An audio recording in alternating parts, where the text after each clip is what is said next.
시사본부. 안녕하십니까. 최영일의 시사본부 시작합니다. 저는 이 휴가 중인 최영일 평론가를 대신해서 오늘 진행을 맡은 댓글 읽어주는 기자들의 김기화 기자입니다. 자, 오늘도 코로나19 신규 확진자가 32만여 명으로 집계가 됐어요. 완만한 감소세이긴 하다라고 하는데 위중증 환자 수는 또 역대 최다입니다. 정부가 다음 주 월요일부터 적용할 사회적 거리두기 조정안 두고 지금 고심 중인데요. 방역당국에서는 단계적 완화 이쪽에 중심을 두고 있고, 인수위는 영업시간 전면 철폐 주장하고 있어서 어떻게 결정날지 좀 지켜봐야 될 것 같습니다. 6일 지방선거를 향한 정치권의 러시 뜨겁습니다. 민주당과 합당하는 김동연 새로운 물결 대표가 오늘 경기지사 출마를 공식 선언했고요. 국민의힘에서는 경기지사 차출론 얘기했었던 유승민 전 의원 오늘 3시에 기자회견 열고 출마 의지 표명할 것 같습니다. 자, 오늘 점심에도 소화할 내용이 엄청 많죠. 시사본부 힘차게 출발하겠습니다.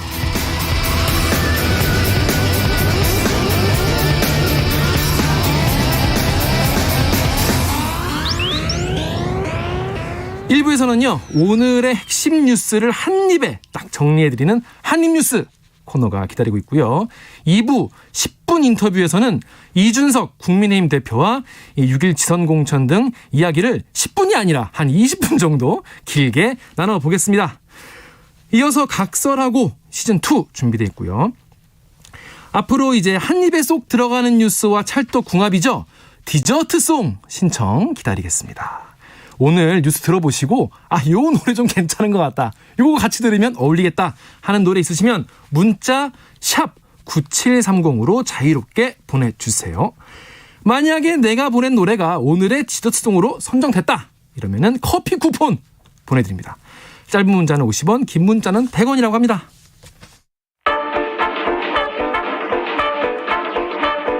최영일의 시사본부 한입뉴스. 네, 박종호 오마이뉴스 기자 그리고 오창석 시사평론가와 한입뉴스 함께 하겠습니다. 안녕하세요. 안녕하십니까. 안녕하십니까. 제가 처음입니다. 잘 좀 부탁드리겠습니다. 네, 잘 부탁드립니다. 저도 잘 부탁드리겠습니다. 네. 먼저 첫 번째 뉴스로 청와대가 윤석열 당선인의 집무실 이전을 위해서 예비비를 좀 승인을 해주겠다. 단계적으로나마 승인을 해주겠다 이렇게 밝혔어요. 네, 그렇습니다. 이 당선인 비서실 소속 청와대 이전 태스크포스 관계자의 말을 좀 들어보면 국방부와 합참을 당장 옮기지 않는 조건으로 일부 예비비를 우선 받아온 방안, 이걸 논의한다라는 얘기를 하고 있어요. 그래서 청와대 이철희 정무수석과 장제원 당선인 비서실장 간의 후속 협의가 아마 지금도 있을 수도 있고요. 그러니까 계속해서 이어진다라는 얘기를 하고 있거든요. 그러니까 이게 어떤 얘기냐면 이 합참청사에 입주한 일부 사무실을 이전하거나 아니 한남동 육군참모총장 공간 이걸 새 대통령 관저로 개조하는 예산, 이게 우선 지급본에 포함될 수 있다라는 얘기가 나오고 있고요. 그러니까 이 절충안이 최종 확정될 경우에는 사실상 윤 당선인이 5월 10일 취임과 동시에 용산 집무실로 입주하기는 어려워지는 상황이다. 이게 볼 수가 있겠습니다.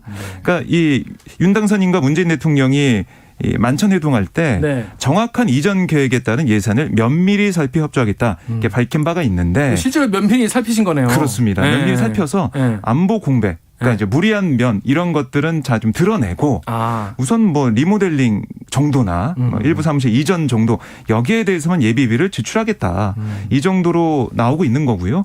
그러니까 윤 당선인 쪽에서도 뭐 결국에는 이게 5월 10일까지는 안 되는 상황이니까 차근차근 풀어가는 차원에서 일부 예비비 정도만 받아오는 그런 모습이 되지 않을까 예상이 됩니다. 근데 많은 이제 시민분들이 좀 본인의 일상과 관련돼서 궁금해하시는 게 이 출퇴근 문제예요. 그러다 보면 취임 후에 그럼 통이동에서 출퇴근을 이제 하시게 되는 건가요? 네, 그럴 가능성이 커 보이고요. 그러니까 통이동에서 서초동으로 그러니까 자택 서초동에서 출퇴근하느냐, 아니면 이렇게 한남동 공간은 리모델링해서 개조가 좀 돼가지고 한남동에 출퇴근하느냐, 여기에 따라서 시민들의 시비가 좀 엇갈리지 않을까 이런 생각도 듭니다. 오평론가님, 그럼 이제 이 이슈 같은 경우는 굉장히 얘기가 많았잖아요. 네, 맞습니다. 사상 초유의 일이기도 하고 지금 어느 정도 좀 정리가 되는 수순이라고 좀 봐야 되는 건가요? 그렇죠. 청와대도 원천적으로 반대한다는 뜻이 아니기 때문에 네. 뭐 안보 공백이라든지 시민 불편이라든지 이런 부분만 최소화해 달라고 얘기를 했었던 상황이라서 일단은 봉합 국면이라고 볼 수가 있고 그렇다면 윤석열 당선인 측에서도 인수위 측에서도 이 부분에 대해서 국민의 동의와 함께 철저한 이제 이전 계획을 좀 세워줬으면 좋겠다. 그 이전 계획의 청사진만 정확하게 나오더라도 저는 이전까지 있었던 논란이나 또는 신뢰도가 떨어진 부분이 완전히 회복할 수도 있다고 저는 생각이 들거든요. 그리고 저는 개인적으로 이제 서초동의 개인 자택보다는 공간을 이용하시면 어떨까. 왜냐면 청와대 경호와 똑같이 지금 당선인이 경호를 받고 있는데 그렇죠. 아파트를 경호하기가 참 쉽지 않습니다. 너무 힘들죠. 그러니까 예를 들어서 별것 아닌 것처럼 보이지만 1층에 택배 기사님들이나 아이고, 예. 또는 이제 배달을 시켜 먹는 배달 기사님들도 사실은 다 이제 보안 검색을 통과해야 됩니다. 주민분들도 얼마나 불편하시겠어요. 그렇죠. 그러니까 손님들도 많을 텐데. 이게 그 수많은 입주민들이 살고 있는 아파트에 거주하고 있기 때문에 공간을 활용하는 것이 훨씬 더 좋지 않을까. 왜냐하면 독립된 공간이 있어야 경호하기도 편하고 안보상에도 편하고 또 출퇴근할 때 시민들의 불편이 최소화됩니다. 네. 그렇기 때문에 이런 부분까지 지금의 청와대와 지금 발맞춰 가고 있는 모습이기 때문에 저는 지금부터는 좀 순조롭게 갈 수 있지 않을까라는 생각을 하고요. 네. 집무실 이전 자체에 대해서 반대하는 국민들은 그렇게 많지 않았기 때문에 네. 지금처럼 절차적 정당성을 잘 지킨다면은 네. 또 국민들의 호응을 받지 않을까라는 생각이 듭니다. 네. 예. 이 이슈 관련해서 뭐 신고 권력의 갈등이 아니냐 이런 얘기도 있었는데 그런 뭐 정치권의 기싸움보다 이 국민들의 생활에 좀 피해가지 않고 그리고 소통도 할 수 있는 방향으로 결정이 됐으면 좋겠네요. 네, 다음으로 이제 대통령직 인수위원회가 이 대우조선해양 박두선 대표 선임에 이거 알박기 아니냐. 현 정권이 다음 정권 그냥 알박기를 자기 사람을 해놓은 거 아니냐 이렇게 강력하게 비판을 하고 나왔습니다. 네, 오늘 원일이 수석 부대변인이 네. 브리핑을 통해서 이렇게 주장을 했는데 그 대우조선해양 박두선 대표 선임이 이사회를 통해서 있었는데 네. 아니 이거는 문재인 대통령 동생의 동창인 동생의 동창. 예, 네. 박두선 대표를 선임하는 이런 부분들 네. 그리고 좀 문재인 대통령이 이 회사를 방문했을 때 의전도 했고 네. 여러 가지로 봤을 때 현 정권과 가까운 사람으로 보여지는 아하. 그런 대표가 선임된 거 이거 문제가 있다는 게 인수위의 주장이에요. 근데 일단 이 들으신 분들이 대우조선해양이 왜? 이런 생각하시는 분이 계실 수 있어요. 네. 왜 대우조선해양은 그냥 회사 아닌가? 라고 생각할 수 있는데 왜 이게 이렇게 문제가 되는 겁니까? 그러니까 이 지금 뭐 부실해서 사실은 네. 회사가 어려웠지만 어려웠죠. 여기에 우리 혈세가 들어갔어요, 사실은. 많이 들어갔네요. 국민 세금 4조 1,000억이 4조 투입이 1,000억이요? 됐습니다. 많이 들어갔네요. 그래서 뭐 사실은 산업은행이 지금 지분 절반을 넘게 보유하고 있어요. 그러니까 사실상 공기업이라고 볼 수가 있는데 이 공기업이 앞으로 어떻게 보면은 일을 해 나가면서 그리고 여러 가지로 국민의 세금을 갚는 과정에서 네. 지금 정부의 뭐 어떻게 보면 코드 인사가 아니라 네. 새로운 정부에 좀 함께 발맞춰 갈 수 있는 그런 인사가 필요한 게 맞다. 그러니까 새로 출범한 정부와 조율할 새 경영진이 필요한 게 상식 아니냐. 네. 이렇게 인수위가 주장을 하면서 이런 합리적 의심을 자초하는 비상식적인 모렴치한 처사다라고 주장하면서 감사원 조사도 요청하겠다. 굉장히 이렇게 세게. 강경하게 나오고 있습니다. 오창석 평론가님 이거 네. 너무 좀 세게 발언한 거 아닐까? 그렇게 보인다고 말씀을 드리고 싶은데 일단 말씀하셨다시피 이제 산업은행이 55.7%의 주식을 보유하고 있기 때문에 사실상 공기업처럼 운영될 수밖에 없는 상황이겠죠. 네. 근데 이렇게 공기업이 끼어들 수밖에 없었던 이유는 말씀하셨다시피 이제 부실기업으로 분류가 되어서 네, 네. 사실 매각될 뻔한 위기도 있었는데 문재인 정권에서 해운항만청 설립 그리고 대우조선해양과 관련돼서 신산업 지원 등등을 통해서 이제 대우조선해양은 사실은 많이 회생했습니다. 많이 회생했고 네. 사실은 원래 사기업이었기 때문에 어떤 사람을 공기업 낙하산 인사 꽂듯이 보내는 건 말이 안 돼요, 애초에. 그러니까 이 사람이 이 분야에 대해서 전문가이기 때문에 내부적으로도 어느 정도 동의를 얻었고 가는 것인데 그렇다면 인수위에서는 왜 반대하느냐? 네. 이거 궁금해요. 이 사람보다 더 좋은 사람이 있다라고 생각을 하는 수도 있고요. 능력적으로, 네. 실력으로. 네. 두 번째는 그냥 현 정권의 사람을 내려보내고 싶은 거죠. 이거는 반대로 설명하면 똑같은 이유입니다. 산업은행에서 최대 지분을 보유하고 있기 때문에 인수위 차원에서도 보내면 우리 정권에 더 말을 잘 듣는다. 근데 이게 사실은 좀 말이 안 맞는 것이 네. 일단은 기본적으로 틀이 사기업이잖아요. 그렇죠. 선임된 사장은 실적을 보여줘야 연임을 하든지 본인의 커리어가 이어나갑니다. 어떤 정권에서 임명됐느냐가 중요한 것이 아니라 그렇죠. 본인의 능력이 굉장히 중요한 부분이기 때문에 이런 부분까지 신경을 쓴다는 것은 조금 오버가 아닌가라는 생각이 든다. 그리고 공공기관이라는 것은 좀 다를 수도 있거든요. 네. 그러니까 예를 들어서 인수위 측에서 얘기하는 감사위원. 이런 부분이라면 좀 어떻게 다를 수 있겠지만 여기 정부가 직접적으로 이제 관여하는 거고. 그렇죠. 이게 왜냐하면 감사위원은 뭐 미국의 감사위원과 경쟁하는 그런 자리는 아니잖아요. 대우조선해양은 당장 옆에 있는 뭐 현대, 네. 삼성중공업 이렇게 경쟁해야 되고 그렇죠. 더 나가서는 바로 옆에 중국, 네. 뭐 미국 다른 네. 나라들과 경쟁을 해야 되기 때문에 네. 그냥 넉넉고 낙하산 인사로 아무 능력도 없이 가만히 앉아 있을 수가 없어요. 애초에 자리가. 그렇기 때문에 이 부분까지 뭐 알박기 인사다, 낙하산 인사다, 무슨 뭐 동생의 동창이다 이런 걸로 폄훼해서는 네. 안 된다. 오히려 이거는 내정된 사장의 능력치를 너무 무시하는 것이 아닌가라는 생각이 들 정도로 좀 꼼꼼하게 알박기라는 표현을 너무 남발하는 것은 좋지 않다라고 생각이 들고 감사위원을 임명하는 것을 좀 뭐 알박기 인사라고 인수위 측에서 얘기했었던 거는 여러 가지가 있습니다. 감사원 자체가 청와대를 향해서 감사할 수 있는 권한이 있어서도 있고요. 그렇죠. 또 반대로는 어떤 거 있냐면 지금처럼 이 사기업은 아니지만 공공의 자금이 들어갔거나 직접적으로 공공기관을 감사할 권리가 있습니다.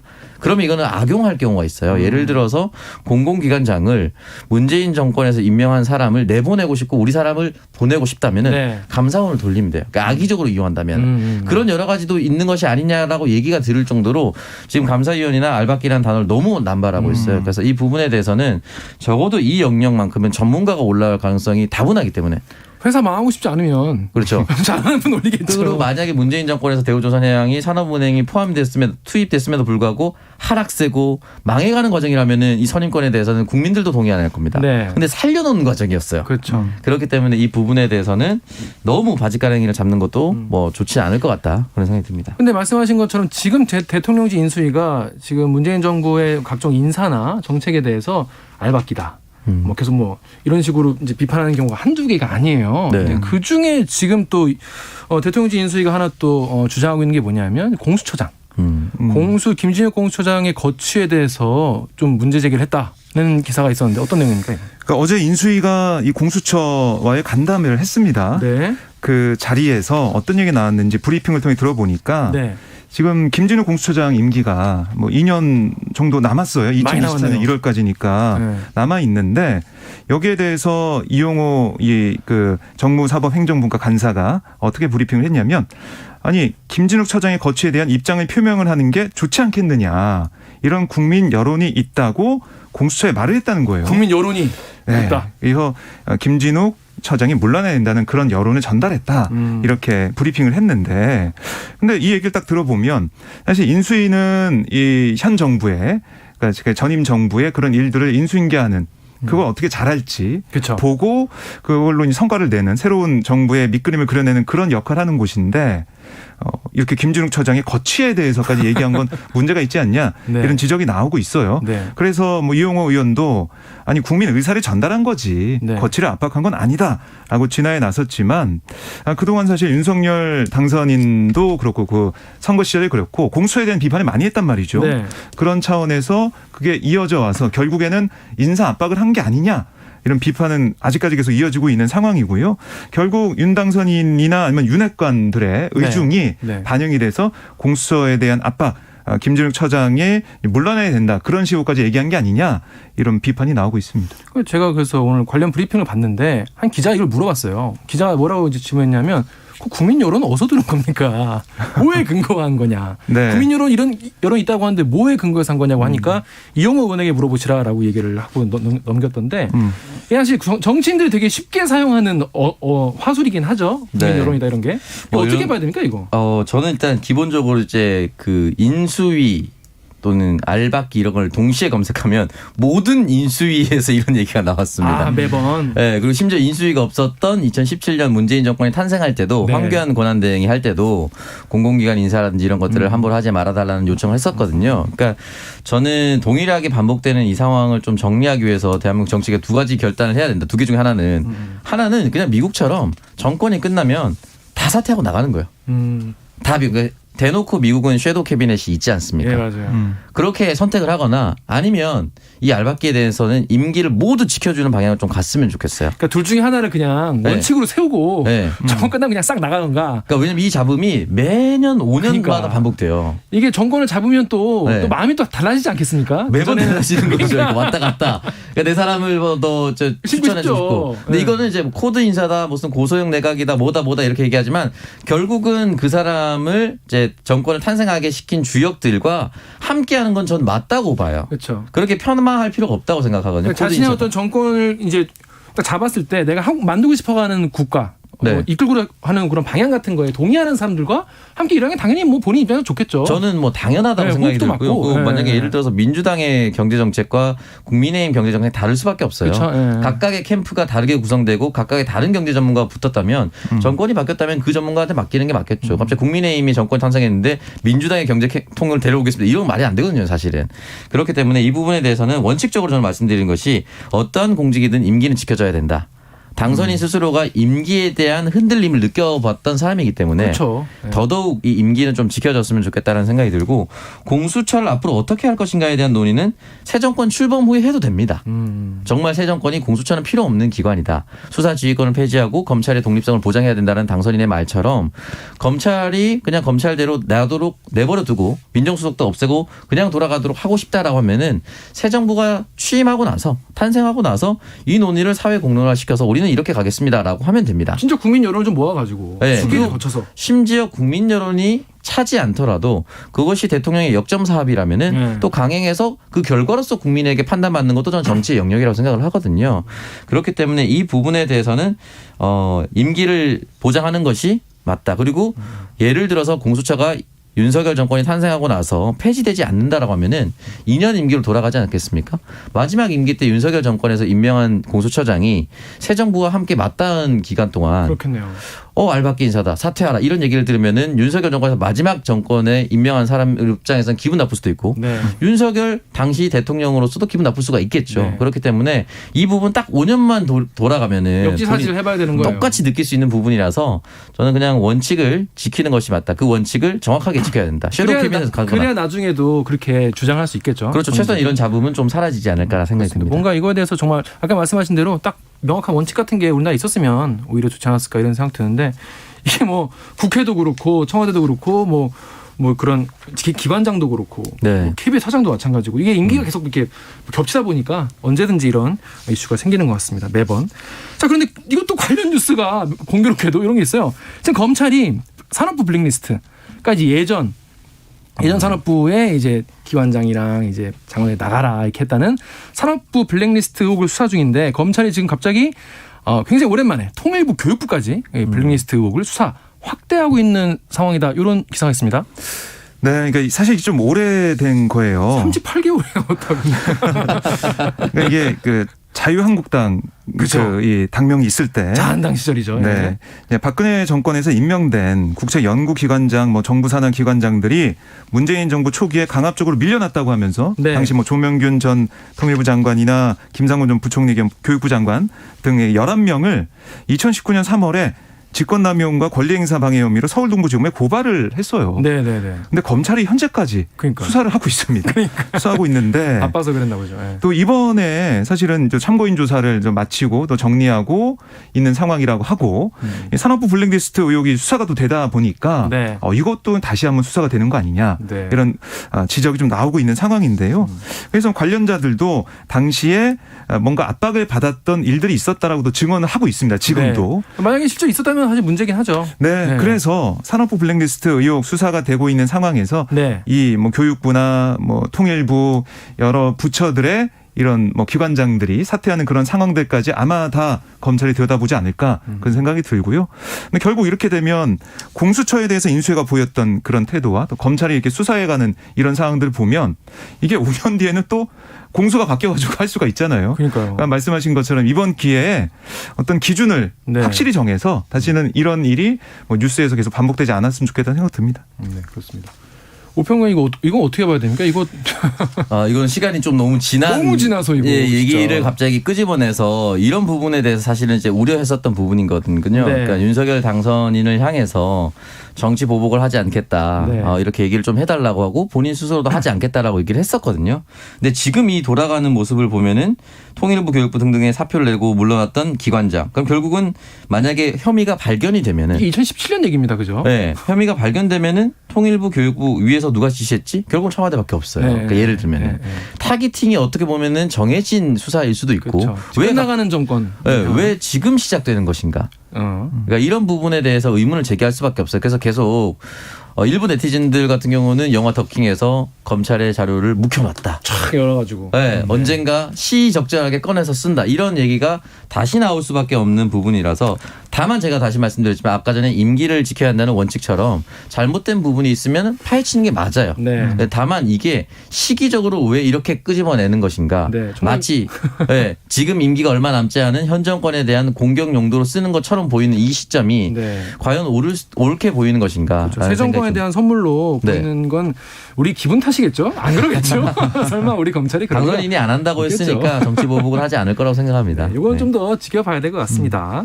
자, 그러면요. 지금 시각이 12시 40분입니다. 잠시 교통정보 듣고 다시 돌아오겠습니다. 교통정보센터 정현정 리포터 나와주세요. 네, 오늘은 3월의 마지막 날인데요. 수도권 등 내륙 곳곳에는 산발적인 빗방울이 떨어지겠습니다. 외출하실 때 작은 우산 하나 챙겨 다니시는 게 좋겠고요. 도로 위는 돌발 구간이 평소보다 많습니다. 사고 나지 않도록 앞차와의 안전거리 유지하면서 조심 운전 필요하겠습니다.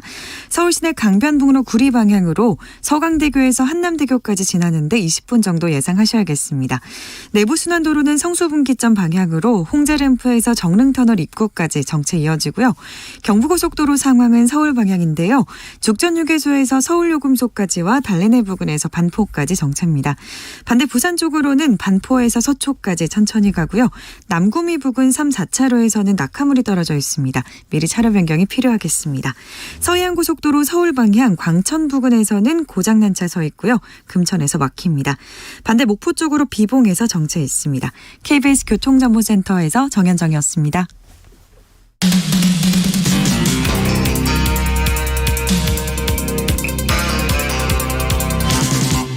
최영일의 시사본부. 최영일의 시사본부 한입뉴스 함께하고 계십니다. 임재경 님이 보내주셨는데 최영일 진행자는 목소리가 맑고 편파성이 없네요. 이렇게 말씀하셨어요. 요게요. 최영일 진행자가 아니라 접니다. 저는 KBS 김기화 기자입니다. 자, 그러면 다음 뉴스 한번 살펴볼게요.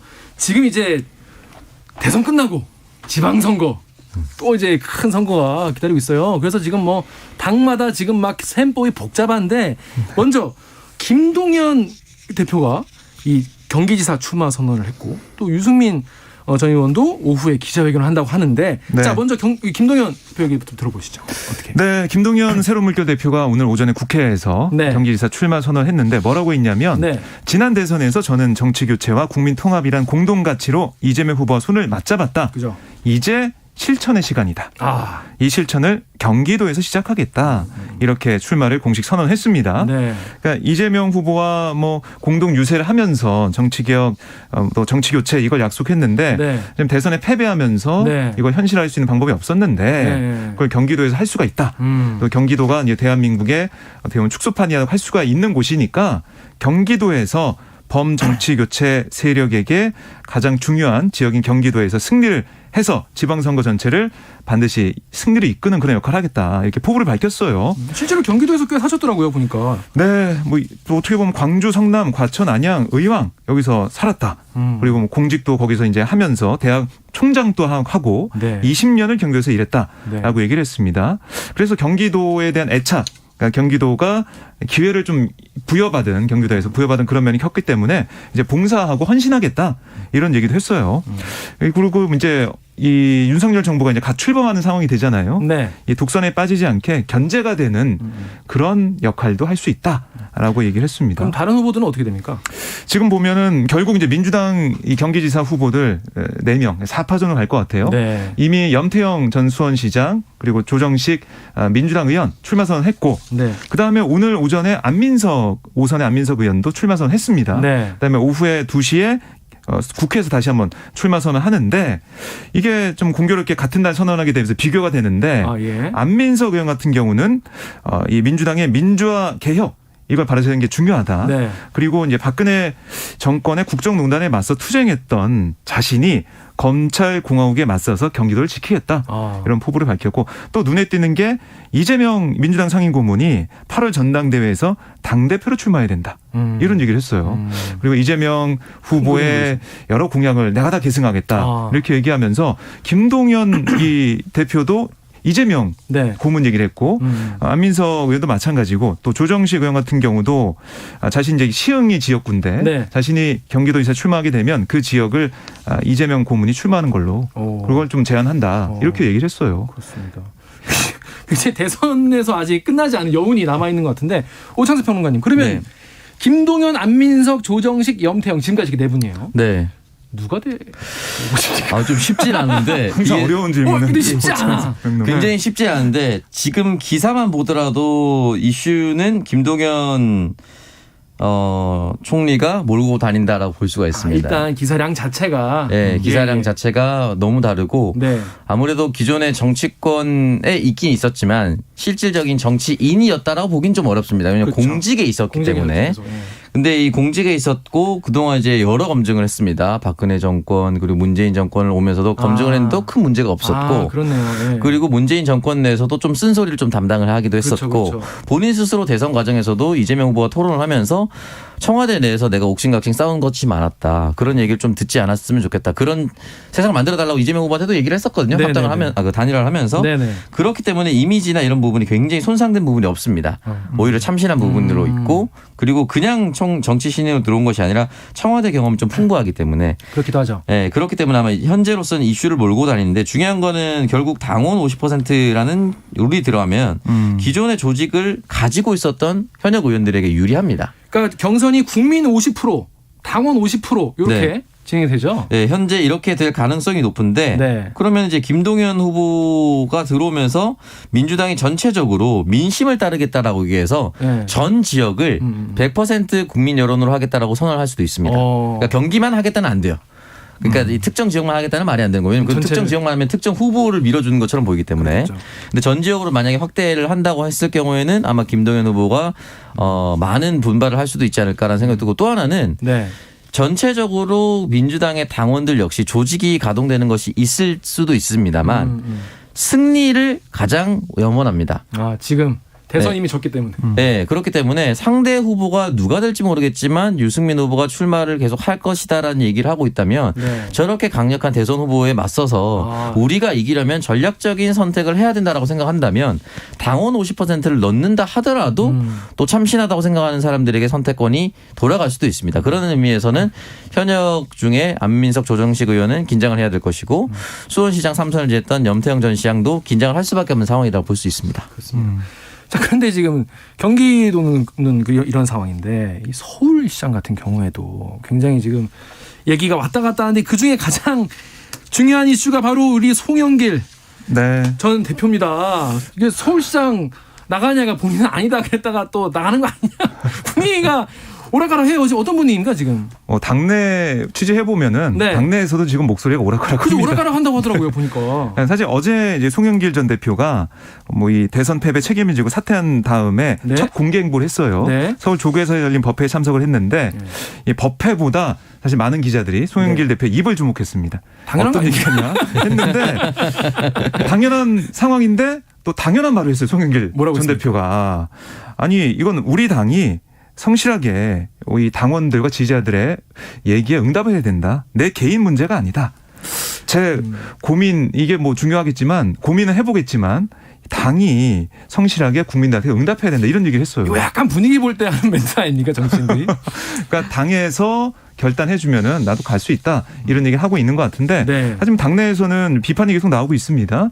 비대위원인 조홍천 의원 같은 경우도 아니 대선 패배했을 때 당대표였고 지역 연고 기반이 인천인데 갑자기 서울로 온다? 이거는 자연스럽지 않다. 이런 얘기를 했고 박용진 의원도 오늘 라디오에서 아니 차출이라고 하는 형식으로 다시 복귀하는 방식 별로 책임 있는 모습 같아 보이지 않는다.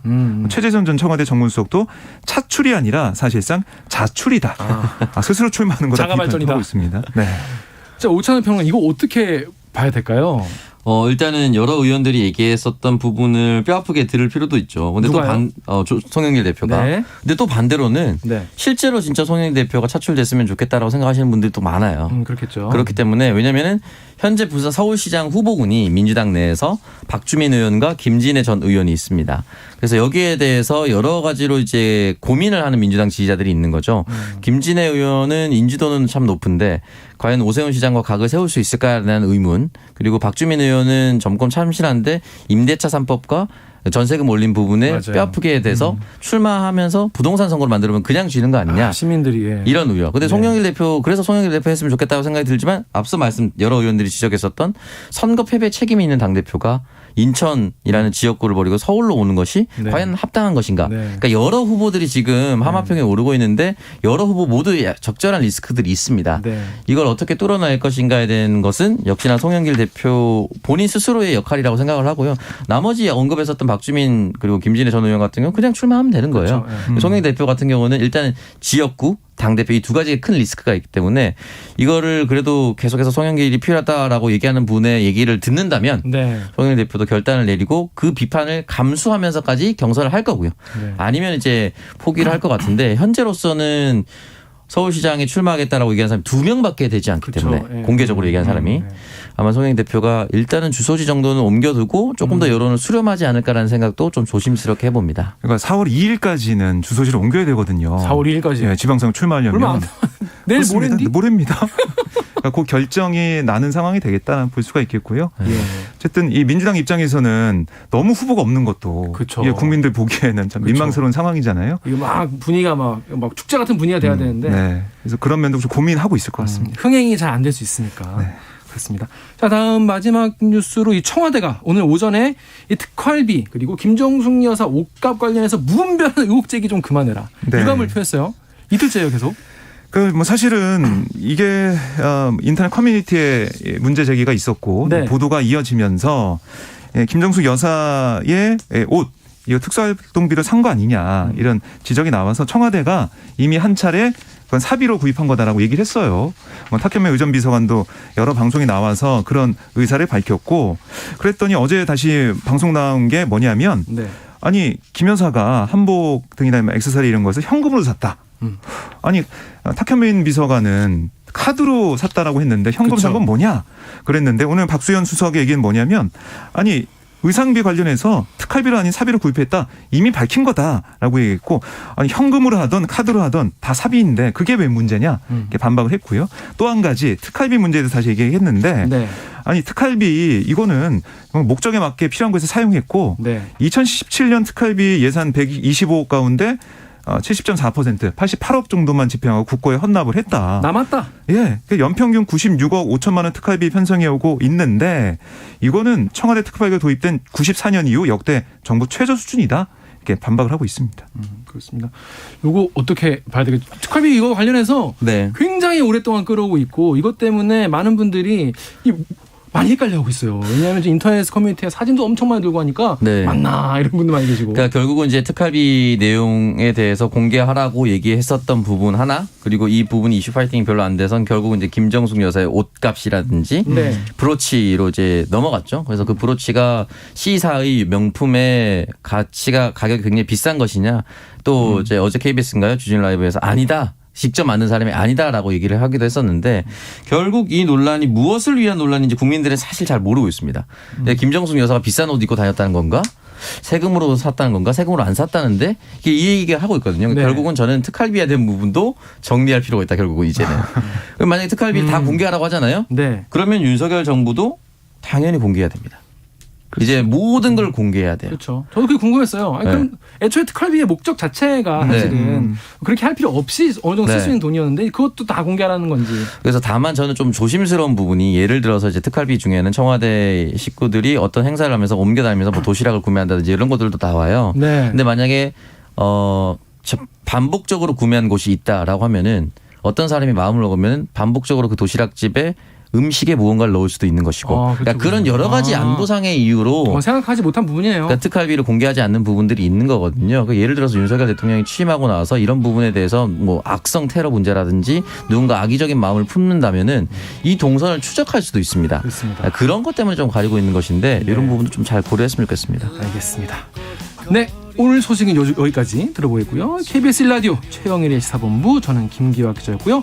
박정호 오마이뉴스 기자, 그리고 오창석 시사평론가와 한입뉴스 함께했습니다. 고생하셨습니다. 고맙습니다. 네, 1부 순서는 여기까지고요. 오늘 디저트송은 8750님이 신청하신 노래입니다. 오늘 아침에 나오는데 그나마 바람이 따뜻한 편이더라고요. 이문세의 봄바람 신청합니다 라고 하셨습니다. 8750님께는 커피 쿠폰 드립니다. 이 노래 듣고 잠시 뒤에 2부로 돌아오겠습니다.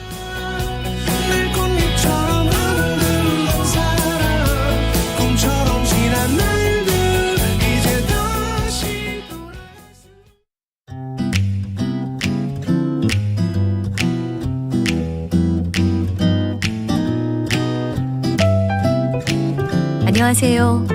바른말 고운말입니다. 일상생활에서보다는 시나 소설 같은 작품에서 더 자주 보고 듣는 우리말 표현들이 있는데요. 오늘은 그중에서 뜨악하다와 이악하다에 대해서 말씀드립니다. 뜨악한 기분이라든지 뜨악한 표정이라는 표현을 들어보셨을 텐데요. 여기서 말하는 뜨악하다가 정확하게 어떤 뜻인지 알고 계신지요? 형용사 뜨악하다에는 두 가지 뜻이 있는데요. 먼저 기본 의미는 마음이 선뜻 내키지 않아 꺼림칙하고 싫답니다.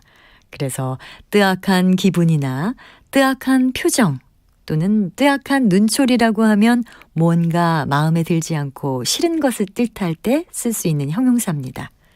또 다른 뜻으로는 마음이나 분위기가 맞지 않아 서먹하다 또는 사귀는 사이가 떠서 서먹하다란 뜻이 있습니다. 예를 들면 나는 영미와 관계가 뜨악해서 가능하면 서로 마주칠 일을 만들지 않는다와 같이 표현할 수 있습니다. 그리고 이악하다는 달라붙는 기세가 굳세고 끈덕지다를 기본 의미로 하는 형용사고요. 그는 이악하게 일에 매달렸다처럼 쓸 수 있습니다. 그리고 이익을 위해서 지나치게 아득바득하는 태도가 있다란 뜻도 있는데요. 그는 성격이 이악하지 못해서 자기 이익을 챙기는 데는 매우 서투르다 이렇게 표현할 수 있습니다. 바른말 고운말 아나운서 변희영이었습니다.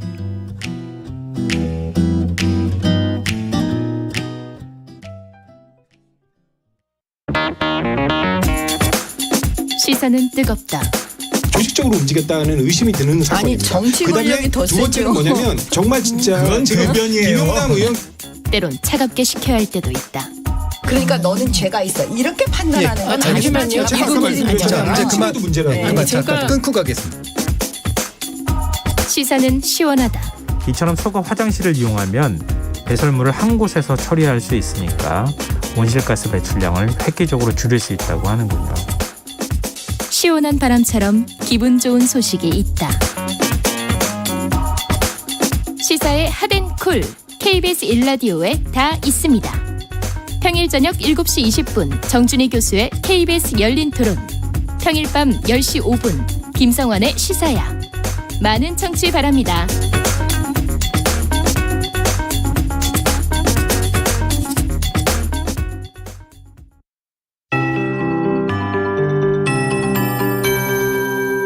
KBS 58분 날씨. 아침엔 크게 춥지 않으셨을 텐데요. 흐린 하늘빛에 바람이 선선합니다. 동해안과 충청 이남으로는 오늘도 비가 조금 오겠습니다. 이들 지역은 습도가 높은 가운데 충청권에 초미세먼지가 짙어져 있는데요. 청주와 대전엔 먼지 안개도 끼어 있어서 유의해 주셔야겠습니다.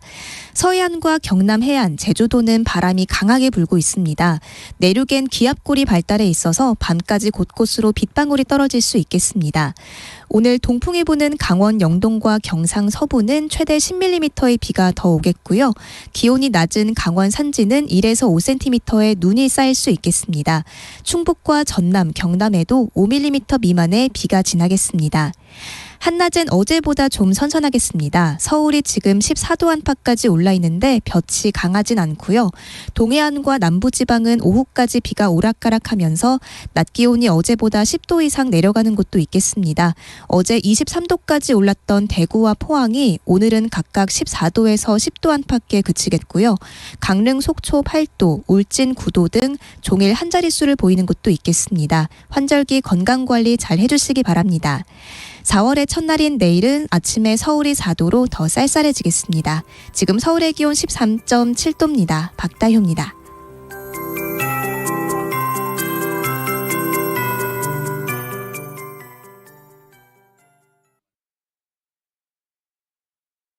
정성을 다하는 국민의 방송 KBS가 한시를 알려드립니다.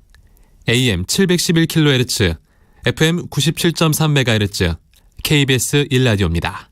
HLKA.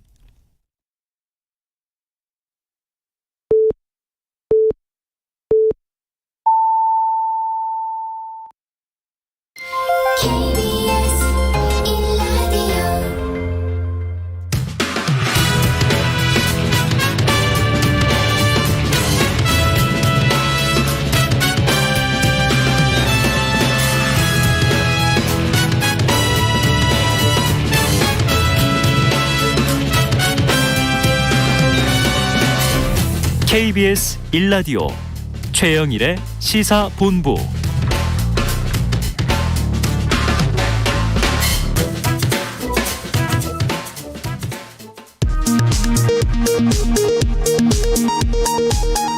이 시각 라디오 정보센터 뉴스입니다. 오늘부터 만 5살에서 11살 어린이에 대한 백신 접종이 시작됐습니다. 방역당국은 기저질환이 있는 고위험군 아동은 접종 전 확진 이력이 있더라도 중증 예방을 위해 접종을 권고했습니다. 일반 아동은 접종 전 확진 이력이 있으면 접종을 하지 않아도 됩니다. 안철수 대통령직 인수위원장이 소상공인 자영업자 부채 해결을 위해 부실채권 처리은행 배드뱅크를 만드는 방안을 제안했습니다. 안 위원장은 단기간에 자영업자의 소득이 늘어날 가능성이 없는 상황에서 대출 문제를 장기적이고 구조적인 방식으로 해결해야 한다면서 이같이 밝혔습니다. 지난달 가계대출 금리가 4%에 육박하며 지난 7년여 만에 가장 높은 수준으로 올라섰습니다. 주택담보대출도 9년여 만에 가장 높은 수준을 기록했습니다. 한국은행은 장단기 지표금리 상승 등의 영향으로 주택담보대출과 보증 집단대출 등의 금리가 상승했다고 설명했습니다. 한국소비자단체협의회 물가감시센터가 똑같은 음식점에서 같은 곳으로 배달하더라도 서비스 애플리케이션에 따라 배달비 차이가 나는 현상이 여전했다고 밝혔습니다. 또 배달앱에 상관없이 배달비가 같은 음식점은 10개 중 2개 정도에 불과했다고 덧붙였습니다. 지금까지 라디오 정보센터 조진주였습니다.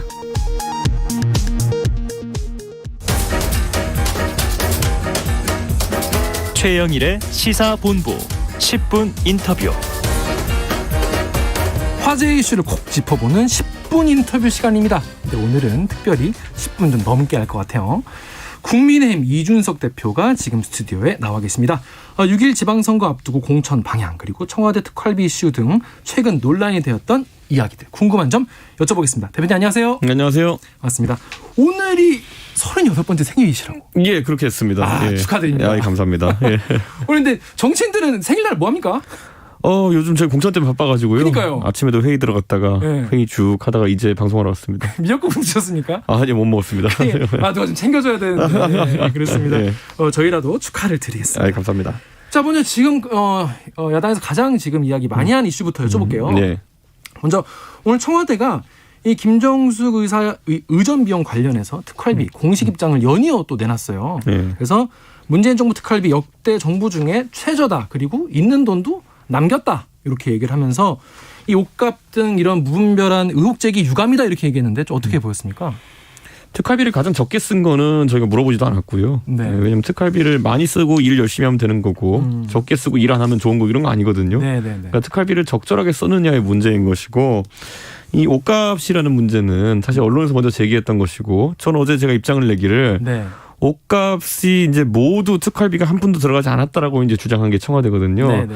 조금이라도 약간 그러면은 특활비가 들어가면은 상당히 문제 있는 상황이다. 네. 그래서 어제 근데 곧이어서 어떤 언론에서 이렇게 보도를 했습니다. 그 김정은 여사 의상이나 이런 것에 대해서 5만 원짜리를 들고 와가지고 현금 네. 결제를 했다. 네네. 그리고 나서 또 딱히 현금 영수증을 끌어간 건 아니다. 뭐 이렇게 이야기했기 때문에 일반적인 가정에서 보통 현금을 이렇게 보유하면서 몇백만 원치씩 쓰는 경우가 요즘 없지 않습니까? 네네. 그러다 보니까 어떤 상황이었는지를 저희도 좀 궁금해하고 있습니다. 네, 그것도 좀 추가 취재, 확실한 사실 관계가 좀 드러나야 될 것 같은데요. 네. 일단 이게 이 특활비 문제가 사실은 이게 역대 정부마다 계속 있었고 사실 어떤 기관장이나 정부를 공격할 때 사실 좀 빌미를 잡기 좋은 아이템이긴 해요. 특활비 자체가. 근데 그럼 이 특활비라는 그 존재 자체가 사실 그 있는 의의가 또 있는데 그러면 앞으로 이 특활비 문제를 어떻게 봐야 될지 다 공개를 하는 게 맞는 건지. 우리나라의 대부분의 이제 예산이라고 하는 것은 칸막이가 나눠져 있습니다. 그러니까 어떤 것에 대해서 얼마를 써라가 정해져 있는 것이고, 네. 근데 업무를 진행하다 보면은 사실상 이런 것들을 목적에 맞게 딱히 쓰기 어려운 비용도 있을 것이고, 그리고 경계선이 모호해가지고 네. 그런 어떤 예산에 따른 어떤 기결제된 비용을 쓰기 어려운 것이 있을 수 있습니다. 그럴 때 업무를 벗어나지 않는 범위에서 특활비를 쓰는 것은 당연히 합법이고, 그리고 또 아까 제가 말했던 것처럼 전 일을 열심히 하면 할수록 특활비 쓸 일이 많아진다 보거든요. 그렇죠. 그렇기 때문에 네, 특활비를 그렇죠. 적게 쓴다고 일 잘하는 건 아닙니다. 아니죠. 네. 그렇기 때문에 뭐 그런 상황 속에서 근데 박근혜 정부 때 이제 특활비 사용이 있어가지고 좀 다소간의 문제가 있었기 때문에 그걸 이제 검찰이 수사하면서 굉장히 많은 분들이 이제 법적 책임을 졌다는 거죠. 그렇죠. 네, 그랬을 때 그러면 그때 엄격해진 기준에 문재인 정부가 부합해서 가고 있느냐, 이게 아마 문제일 겁니다. 근데 이게 그 기준이 부합하는지를 보려면 아무래도 공개를 해야 될 텐데요. 예. 그러면 특활비를 공개하는 게 맞다 이런 입장이신가요? 저는 공개라는 건 또 그냥 청와대의 특활비라고 하는 건요. 네. 이게 아주 민감할 수가 있습니다. 그렇죠. 예를 들어 청와대는 외교적인 행사도 많이 해야 되는 것이고, 네네. 그러다 보면 뭐 외국 사절에 대한 어떤 접대 아니면 선물이든지 이런 것도 있을 수 있고, 당연히 다 기록에 남겠지만은 그 외에도 국가의 어떤 중요한 어떤 활동들을 하면서 미리 선신과고 비용을 쓰지 못하는 부분도 많을 겁니다. 하지만 저는 이 부분에 대해 가지고는 뭐 다 하나 낱낱이 공개하라, 무슨 싸우자고 하는 것이 아니라 네. 오히려 이런 국민들의 의혹 사안이 있을 때 이미 청와대는 여기에 대해서 뭐 특활비가 들어간 건 한 푼도 없다 이랬거든요. 네. 그렇기 때문에 저는 웬만하면 이제 문재인 정부를 믿어주고 싶은데 네. 아까 말했던 것처럼 어제 보도된 내용들을 보면은 뭉칫돈 현금을 가지고 이런 걸 샀다고 하니까 네. 그 주장이 사실인지는 검증해보고 사실이라면은 청와대가 조금 더 의혹 제기에 대해 성실하게 답할 의무가 생긴다고 봅니다. 그렇습니다. 자, 근데 아까 이제 아침 얘기부터 말씀하셨는데 지방선거 때문에 지금 정신 없이고 바쁘시다고 했어요. 지금 뭐 2달 남았지 않습니까? 그렇죠. 지금 아무래도 근데 이번에 윤석열 당선인의 국정수행력 관련한 그 여론조사 결과 보고 좀 마음이 안 좋았을 것 같아요. 여러분들은 지금 지지율이나 어떤 기대가 약간 떨어지지 않냐 이런 얘기가 나오고 여론조사 수치도 이렇게 나오는데 심지어 이제 현 대통령 문재인 대통령과의 뭐 지지율 데드크로스도 얘기가 나오는데 요거에 대해서 어떻게 좀 대책이 그러니까 저희가 병력이 적다는 느낌이 좀 듭니다. 병력이라면 어떤 그 의원 수가 어쨌든 110명 남짓이기 때문에 많은 거 아닌가 그 정도면? 그래도 이제 인수위 같은 곳에 저희 의원님들이 많이 차출되어 있고 맞다, 그죠. 그렇기 때문에 당의 대응 역량이라는 것이 상당히 조금 부족해진 건 사실입니다. 네. 그래서 대선 과정에서는 이런 네거티브나 이런 것이 들어오면은 저희가 방송에서나 아니면 여러 가지 경로로 활발하게 대응했었는데 최근에는 좀 그런 인수위 작업에 다들 바쁘시기 때문에 그죠. 좀 그쪽 역량이 좀 부족해서 초기에 이런 국민들에게 정확한 의사를 전달하는 것 실패한 지점들이 좀 있었다. 그래서 그 중에 하나가 이제 용산 집무실 관련해 가지고 맞습니다. 무수한 민주당이 어쨌든 좀 논란을 키우기 위한 발언들이 있었는데 거기에 당에서 적절하게 좀 빠르게 대응하지 못했던 부분들이 있어가지고 그런 역량을 좀 강화하려고 합니다. 사실 이제 인수위나 이런 거 가시는 분들이 사실 화력이 좋으신 분들이잖아요. 네. 실제로 이제 선수를 뛰시는 분들이기 때문에 더 타격이 클 수 있을 것 같은데 사실 근데 대표님 본인이 사실 그 집무실 이슈에 대해서 발언을 하셔가지고 어떻게 대통령 집무실 이전 이슈보다 더 타격인 건 없다. 이게 타격이 크다. 이런 그렇죠. 식으로. 그게 아까 말씀드렸던 것처럼 저는 집무실 이전에 대해서 찬성한다는 입장을 여러 차례 밝혔고 찬성은 한다. 제가 스스로 방송 가가지고도 거기에 대한 입장을 많이 밝혔습니다. 네. 저는 집무실 이전이라고 하는 건 탈권위를 상징하는 것이기 때문에 꼭 해야 된다. 그런데 지금 이 사안에 대해서 당이 대처하는 걸 보면은 또는 인수위 대처하는 걸 보면은 다소 무기력한 부분이 있었다. 그러니까 이게 지금 실질적으로 지지율 하락에 영향을 주고 있다는 건 부인하기 어려울 텐데요.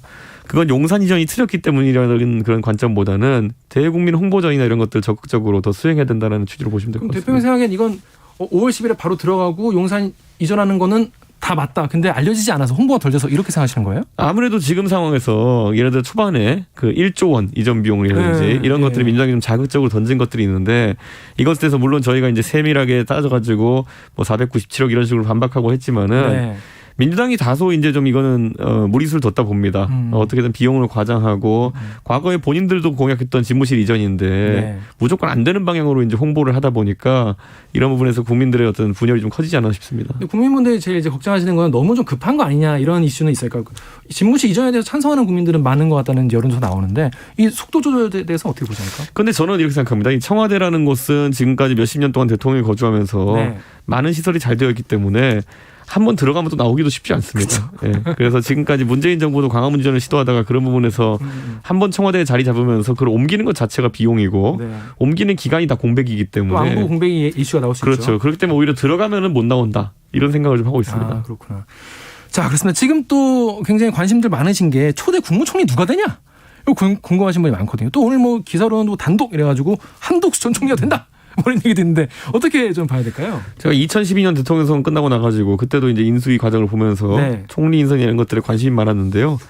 그때 하여튼 하마평이 오른 인물들은 다 결국 제껴지고 나중에 이제 김용준 전 소장이 이렇게 오게 됐는데 저는 초대 총리라고 하는 것은 당선인이 가장 주안점을 두는 방향이 어디냐를 보여주는 것이기 때문에 당선인의 이중이 그렇죠. 예를 들어 여기에 뭐 기업인 출신이 배치되면은 당선인이 경제에 대해서 굉장히 많은 관점을 갖는구나. 교육자나 교육학자 출신이 온다 그러면은 교육이나 사회 문제에 관심이 많구나. 이런 방향성을 보여주는 것이거든요. 그래서 저는 그것에 있어가지고는 좀 더 신중해야 된다 이렇게 생각합니다. 그럼 아직 뭐 확실한 건 아니다라고 아직 정해지 않았으니까 그죠? 3배수 압축되어도요 인사 검증하는데 상당한 시간이 걸립니다. 또 그 과정에서 어떻게 될지 모르기 그렇죠. 때문에. 그러니까 그건 저희가 속단할 필요는 없을 것 같습니다. 근데 지금 이제 경제 관료 출신으로 지금 얘기가 나오고 있는데 어떻게 좀 보십니까? 이게 사실 당 입장에서는 사실 총리가 중요하잖아요. 이게 경제가 중요하다고 해서 경제 관료 출신이 더 나으냐 아니면 기업인 출신이 더 낫냐. 경제 관료가 보통 큰 틀에서 정계 정책을 보는 능력을 뛰어날 겁니다. 그런데 예를 들어 기업인들 같은 경우에는 소위 비즈니스 모델을 만들고 돈 버는 능력 이런 것들이 탁월하기 때문에 저는 그 방향성은 뭐 둘 다 옳은 방향이지만은 이번에는 좀 일자리 창출 그리고 산업 진흥 이런 쪽으로 가기 위해서는 기업 경험이 있는 부분도 좀 나쁘지 않다고 봅니다. 그렇습니다. 근데 안 될 거라고 생각해서 제가 언급한 겁니다. 그렇군요. 자, 근데 이 총리 얘기가 나오다 보니까 이제 어제 그 총리직을 고사한 분이 계세요. 이 안철수 인수위원장. 인수위원장 어제 이제 총리직을 고사했는데 기사를 보니까 뭐 총리직을 제안한 적은 없다고 하더라고요. 근데 일단 본인이 고사를 하셨는데 이 자진 이제 해서 내려놓으신 건데 이건 왜 얘기 나오기도 전에 이렇게 하신 건 왜 그런 거예요? 그러니까 제안을 하지 않았는데 고사한다는 건 사실 말이 안 되는 것인데. 그죠. 그래서 안철수 대표께서 물론 굉장히 비중 있는 이 역할을 계속 하셨기 때문에 누구도 총리에 부족하다고 생각하지는 않습니다. 근데 제가 말씀드린 당으로 돌아오겠다는 선택은 본인이 어쨌든 대통령 후보군으로 항상 분류되어 왔고 그러면 세력을 넓히기 위해서는 당에서의 경험과 활동이 되게 중요합니다. 특히 안철수 대표께서는 예전에 새정치민주연합이라는 당을 만들 때 그때 공동당대표를 김광길 대표랑 하면서 당내 장악에 실패했던 경험이 있거든요. 그렇기 때문에 이번에는 좀 더 진지하게 어떤 당에서 자신의 세를 확산시키려는 노력을 하지 않겠나 싶습니다. 그런 의사를 밝혔는데 이제 대표께서 이제 당으로 돌아가겠다고 하니까 이제 약간 뭐 어떤 당으로 돌아가겠다는 얘기냐 이런 말씀하셔가지고 제가 안철수 위원장님 좀 서운할 것 같긴 해요. 그러니까 당이라는 것이 그러니까 지금 지난번에도 서울시장 끝난 다음에 안철수 대표께서 열심히 하신 다음에 당연히 합당이 진행될 줄 알고 있었는데 그때 국민의당으로 다시 돌아가셨죠. 맞아요. 저는 이번에도 합당이 잘 마무리되고 안철수 대표께서 우리 당의 구성원으로 좀 활동했으면 좋겠습니다. 그렇구나. 합당이 사실 가장 중요한 이슈고 사실 그걸 기점으로 이제 여러 가지가 이제 굴러가고 정해질 것 같고 그리고 또 지방선거도 사실 얼마 안 남았는데 합당 이슈들 빨리 좀 정리해야 될 것 같은데 그러면 국민들이 봤을 때 지금 이게 계속 갈라져 있는 게 좀 보기 좀 불편하단 말이죠. 합당 어느 정도 시점에 좀 마무리될 거라고 좀 보면 좋을까요? 저는 어쨌든 공천 신청이 저희가 이제 곧 시작되고요. 그리고 저희가 공직 후보자 역량 강화 시험 4월 지금 17일경으로 예정돼 있거든요. 그걸 그 전에 합당이 마무리되어야지만 원활하게 진행할 수 있습니다. 그렇습니다. 근데 그러면은 이 지방선거에서 지금 안철수 인수위원장 얘기 나오는 게 선대위원장 얘기도 나오고 해요. 그럼 이거는 좀 어떻게 봐야 됩니까? 이거 선대위원장 맡고 진행할 수가 있을까요, 안철수 위원장님? 인수위원장이 끝나시면 선대위원장 갈 수 있죠. 그렇죠. 그렇기 때문에 5월 초순이 지나야지만 가능할 거로 보이고요. 어차피 지방선거가 6월 1일이면은 그 선대위원장으로 충분히 활약하실 기간이 있습니다. 그래요? 충분히. 근데 이게 그러면 더 일찍 복귀해야 된다 이런 말씀하셨는데 그거는 결국에는 그거 끝나고 오셔야 되는데 사실 더 일찍 복귀하는 게 사실 맞긴 맞다 이런 뉘앙스잖아요. 그렇죠. 그러면 사실 그 두 개가 좀 안 맞는 것 같은데. 당에서는 어쨌든 안철수 대표같이 대중성이 있고 네. 그리고 최근에 체급이 올라간 인물이 선거에 있어서 기여를 해주면 고맙죠. 그러니까 저 같은 당대표 입장에서는 빨리 땡기고 싶은 겁니다. 그리고 지금 계속 안철수 위원장 얘기만 여쭤봐 죄송한데 마지막 하나만 더 여쭤볼게요. 지금 내년에 이제 당권 도전하지 않겠냐 이런 얘기도 나오고 사실 그동안 안철수 위원장이 이제 계속 뛰셨지만은 국회에서 사실 굉장히 활약을 많이 하시고 그러지 않았습니까? 그래서 내년에 당권 도전하지 않겠냐 이런 관측이 많이 있는데 이거에 대해서는 좀 어떻게 보십니까? 시간이 좀 걸리지 않을까? 당권 도전 누구나 할 수 있는 거고요. 그렇죠. 네, 그리고 전당대회를 통해서 당원들의 그런 다수의 표를 얻으면 됩니다. 안철수 대표가 비록 우리 당에 들어온 이제 합당하더라도 들어온 기간 짧겠지만은 당에 한 기여라든지 아니면 자질 면에서는 충분하다 이렇게 봅니다. 그래서 근데 당권을 그게 획득하는 유일한 방법이 전당대회입니다. 네. 그렇습니다. 자, 그러면 요즘에 또 많은 이제 국민분들이 또 이준석 대표 관련해서 이건 좀 너무한 거 아니냐? 서운하다, 화난다 이런 기사도 있어요. 뭐냐면 이 전국 장애인 차별철폐연대 전장연의 어떤 지금까지 지하철이나 이런 운송수단에서 시위를 벌이시면서 시민분들에게 불편을 끼치면서 이동권을 보장하라 이런 시위인데 이거에 대해서 사실 이 대표님이 굉장히 좀 세게 발언을 많이 하셨어요. 가지고 이거에 대해서 이 대표님이 사과하지 않으면 내가 2호선, 5호선도 타겠다 이런 얘기도 하셨는데, 그러니까 그 얘기는 이제 전장현이 하셨죠. 그래서 이거는 당 대표로서 이 이슈 지금까지 진행된 바는 사실 갈등 양상인데 어떻게 좀 진행? 그러니까 저는 전장현이라고 하는 단체는 어쨌든 장애인 단체 중에서 가장 대표성을 띈 단체는 또 아니고, 그런 전장현 단체는 본인의 목적이 있고 그걸 위해 활동하는 활동가들입니다. 근데 제가 목적이 이 목적이 옳다 그러다는 전 전혀 얘기하지 않아요. 그분들이 좋다는데 어쩌겠습니까? 본 단체 만들어 활동하는데. 본인도 같이 그쪽에 좀 동의해서 예전에도 활동하셨잖아요. 저는 이동권에 대해 가지고는요, 제 개인적인 경험 때문에도 굉장히 중요하게 생각해서 이 전장현이 아마 낸 대안보다 더 저는 세밀한 대안도 냈을 겁니다. 그런데 공약에도 반영이 된 거 아니겠습니까? 그렇죠. 59조 쇼츠 공약에도 이제 저상버스 공약 같은 것이 들어가 있고, 그러니까 이 이동권 문제에서 국민의힘이 관심이 없는 게 아니라. 저는 이분들이 이야기를 풀어가는 방식 자체가 부적절하다 보는 겁니다. 문제다. 예, 결국에는 이런 거예요.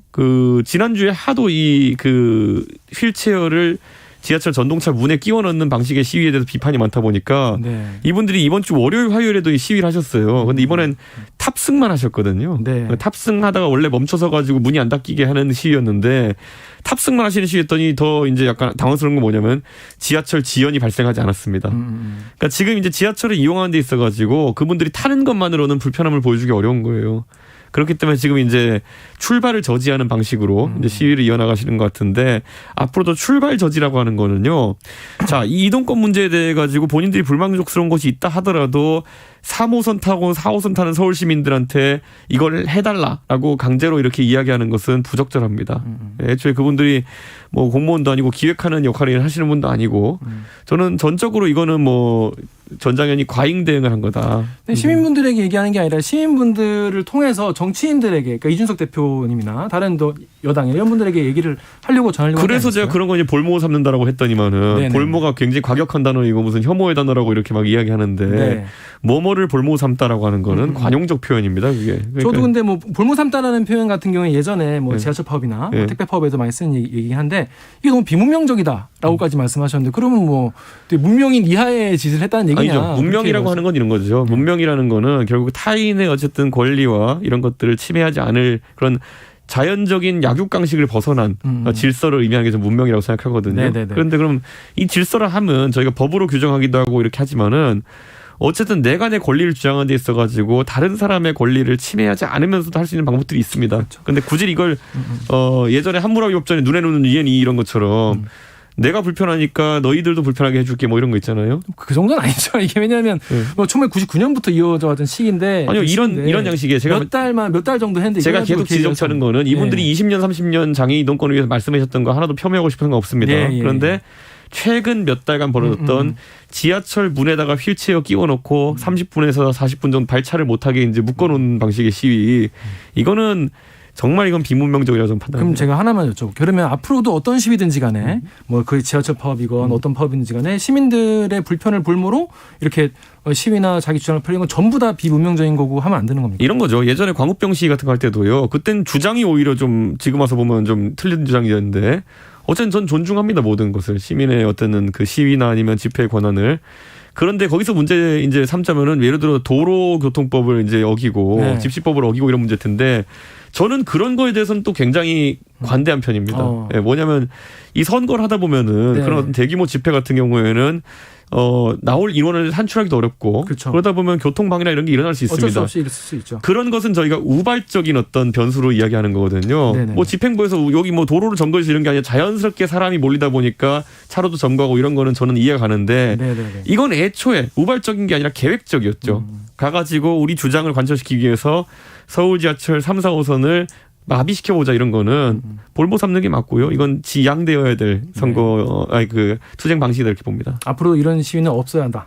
비문명적이다. 그러니까 이분들이 예를 들어서 어디 가서 만남을 거부당하고 네네. 그래서 이렇게 하겠다 그랬으면 조금이라도 명분이 생길지 몰랐는데 저는 이미 이분들을 8월 달에 만났어요, 작년에. 그러니까 오셔서 저희 방 문 두드리면 만나줘요. 만나서 같이. 앞으로 만나실 의향도 있으신 거네. 아니, 제 문을 두드리면 만나죠, 누구나. 사실 뭐 제가 가리는 성격도 아니고. 네네네. 근데 지금은 보면은 약간 이게 시위의 본말이 전도된 것이 가장 최근에는 이준석 사과해라가 이분들 목표예요. 이준석 사과 안 하면 서울 지하철 2호선을 자신들이 탑승 투쟁하겠다 이러거든요.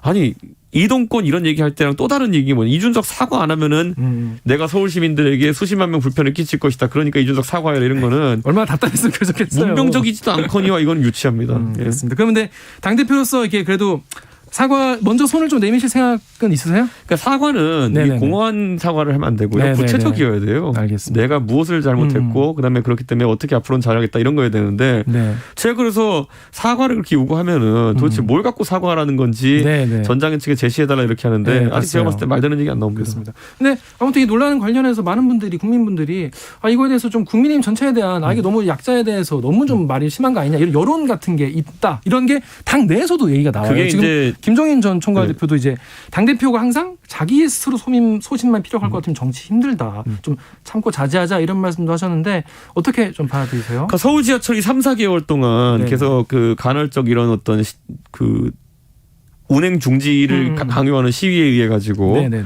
수백 수천만 명이 피해 입고 있었는데 지금까지 아무도 책임 있는 정치인이 이것을 건드리지 않은 것은 딱 한 가지입니다. 예, 정말 이렇게 해서 장애인분들과 오해가 생길 수 있고 척질 수 있고 네. 그게 본인의 당선에 악영향을 끼친다고 생각하는 분들 안 건드립니다. 그런데 저희가 이번에 뭐 이 봤을 때는 제가 개입해가지고 언급하고 하는 것만으로도 휠체어를 문에 끼워 넣는 방식의 투쟁은 더 이상 안 하거든요. 저는 이런 변화는 정치인들이 두려워하지 말아야 된다고 생각합니다. 그렇습니다. 자, 요 정도까지 알아보면 될 것 같고요. 예. 마지막으로 하나 여쭤볼게요. 예. 지금 3시에 유승민 예. 전 의원이 이제 그 기자회견 하신다는데 어떤 내용으로 하실 건가요? 저는 유승민 의원이랑 뭐 친소한 게 있을 수 있지만 이런 일 얘기를 최근에 한 적이 없습니다. 그렇구나. 예, 그렇기 예. 때문에 유승민 의원도 사실 인지도가 높고 경쟁력 있는 대선 주장의 하나였기 때문에 네. 충분히 이번에 그 지방선거에서 역량을 발휘할 수 있다 이렇게 보고요. 네네. 당대표 입장에서는 유승민 의원이 아니라 그 누구라도 출마를 기대하시면 저는 선언하시면 다 저는 긍정적으로 바라보고 있습니다. 근데 지금 이제 안 그래도 유승민 의원이 얘기한 이제 경기도 같은 경우에 이제 그 서울시장 같은 경우에는 송영길 전 대표 얘기도 나오고 되게 지금 사실 민주당도 굉장히 지금 복잡한 셈법인 상황이긴 해요. 그렇죠. 근데 상대로 사실 전략을 짜신 입장에서는 민주당 상황도 되게 면밀히 보셔야 될 거 아니겠습니까? 그렇죠. 근데 뭐 민주당 같은 경우에는 네네. 지금 아마 그 어쨌든 수도권에서 과거보다 민심이 안 좋아진 건 사실이거든요. 네네네. 특히 부동산 정책의 실패라든지 물가 정책의 좀 실패 이런 것들이 큰 영향을 미쳤을 거라 보고요. 네. 저는 그 부분을 우리 후보들이 잘 공략한다면 좋은 성적이 날 것이다 이렇게 봅니다. 송영길 전 대표 차출론에 대해서 어떻게 보세요? 송 대표님만한 카드가 없을 겁니다. 지금 수도권에 그래요? 출마시킬 만한. 그런데 아마 송 대표님이 고심에 고심을 겨듭할 거로 좀 보입니다. 그렇습니다. 자, 마지막으로 요거 얘기만 하고 이제 정리할게요. 지금 지방선거 페널티 규정. 요 관련해서 이제 뭐 홍준표 의원도 되게 서운해하시고 이런 당내 얘기가 많았는데 이 규정을 결국 10% 낮추셨어요. 네. 요거를 이렇게 중복 페널티 적용 취소한 결정적인 이유가 있어요. 저는 원래 처음에 이걸 논의했을 때부터 저는 가산점이랑 감산점 대부분 다 반대했고요. 근데 당원 당규상에 있는 가산점만 저희가 하자 이렇게 했던 것이고 저는 뭐 지금이라도 이제 조정이 되는데 이제 그 공간이 차원에서는 이걸 수치를 좀 하향하길 바랬던 것이고 그래서 저는 원래 모든 가산점 감산점에 반대하는 입장이기 때문에 네. 오늘도 또 논의해서 공간위가 논의한 바를 추인했습니다. 저는. 그렇습니다.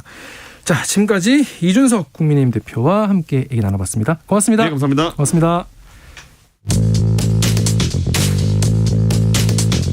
최영일의 시사본부는 여러분과 함께합니다. 짧은 문자 50원, 긴 문자 100원이 드는 샵 9730. 라디오 어플 콩과 유튜브는 무료로 참여하실 수 있습니다.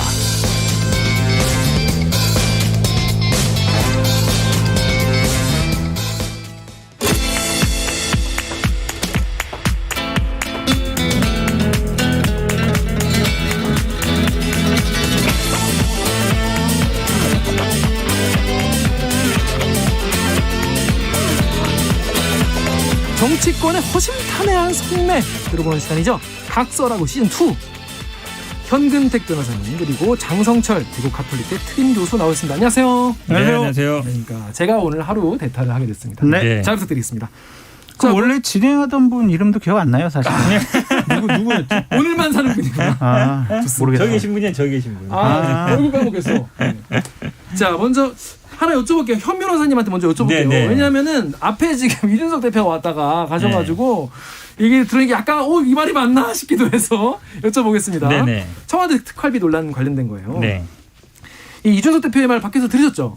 아니 조금 늦게 와가지고 뒤에 얘기할 때만 들었어요. 앞에 못 들었어요. 네. 일단 특활비 같은 경우에는 이제 뭐 전면 공개는 아니다. 네. 아니어도 되는데 일단 김정희 여사의 그 옷 구매 같은 경우에 이제 언론에서 지금까지 현금으로 막 샀다 이런 보도가 자꾸 나오니까 현금 영수증도 안 떼어갔더라 이런 보도가 자꾸 나오니까 이거에 대해서는 좀 답변해야 되지 않냐 청와대가 뭐 그런 식의 주장을 했습니다. 이거 이 팩트 체크가 필요한 부분도 굉장히 많이 있을 것 같아요. 이거 같은 경우는 언론이 지금 초기적으로 의혹을 제기하고 있는 단계고 또 이 의혹 제기가 사실 커뮤니티 인터넷에서 시작됐기 때문에 기자들이 좀 달라드려야 될 것 같은데 이거 어떻게 좀 봐야 될까요? 기본적으로 저는 이것이 논란이 된다는 것 자체가 부적절하다라는 생각이 들고요. 국민의힘이나 보수파 진영에서는 박근혜 전 대통령이 당시 민주당으로부터 옷과 관련한 특활비 사용에 대해서 상당히 공격을 많이 받았기 때문에 어느 정도 좀 마음에 응어리가 있는 것 같고 그것을 좀 복수한다라는 차원도 있는 것 같아요. 근데 이게 인수위라든지 국민의힘 당에서 본격적으로 문제 제기한 건 아니고 앵커께서 얘기했듯이 뭐 납세자 연맹인가요? 거기서 먼저 제기를 했었고 특정 커뮤니티에서 문제를 삼았던 거거든요. 그래서 청와대에서는 어쨌든 특활비로 사용 안 했어요. 사비나 카드로 했어요라고 했으니까 그거에 대한 입증 책임은 청와대가 있겠지만 이 논란이 계속되는 것은 좀 바람직하지 못하다. 하지만 제도화는 필요하다. 제도화.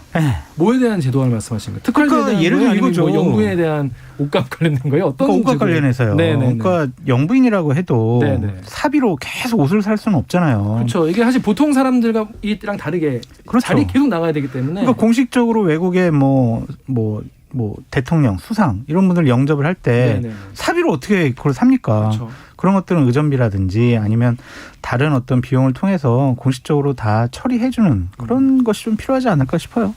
그렇습니다.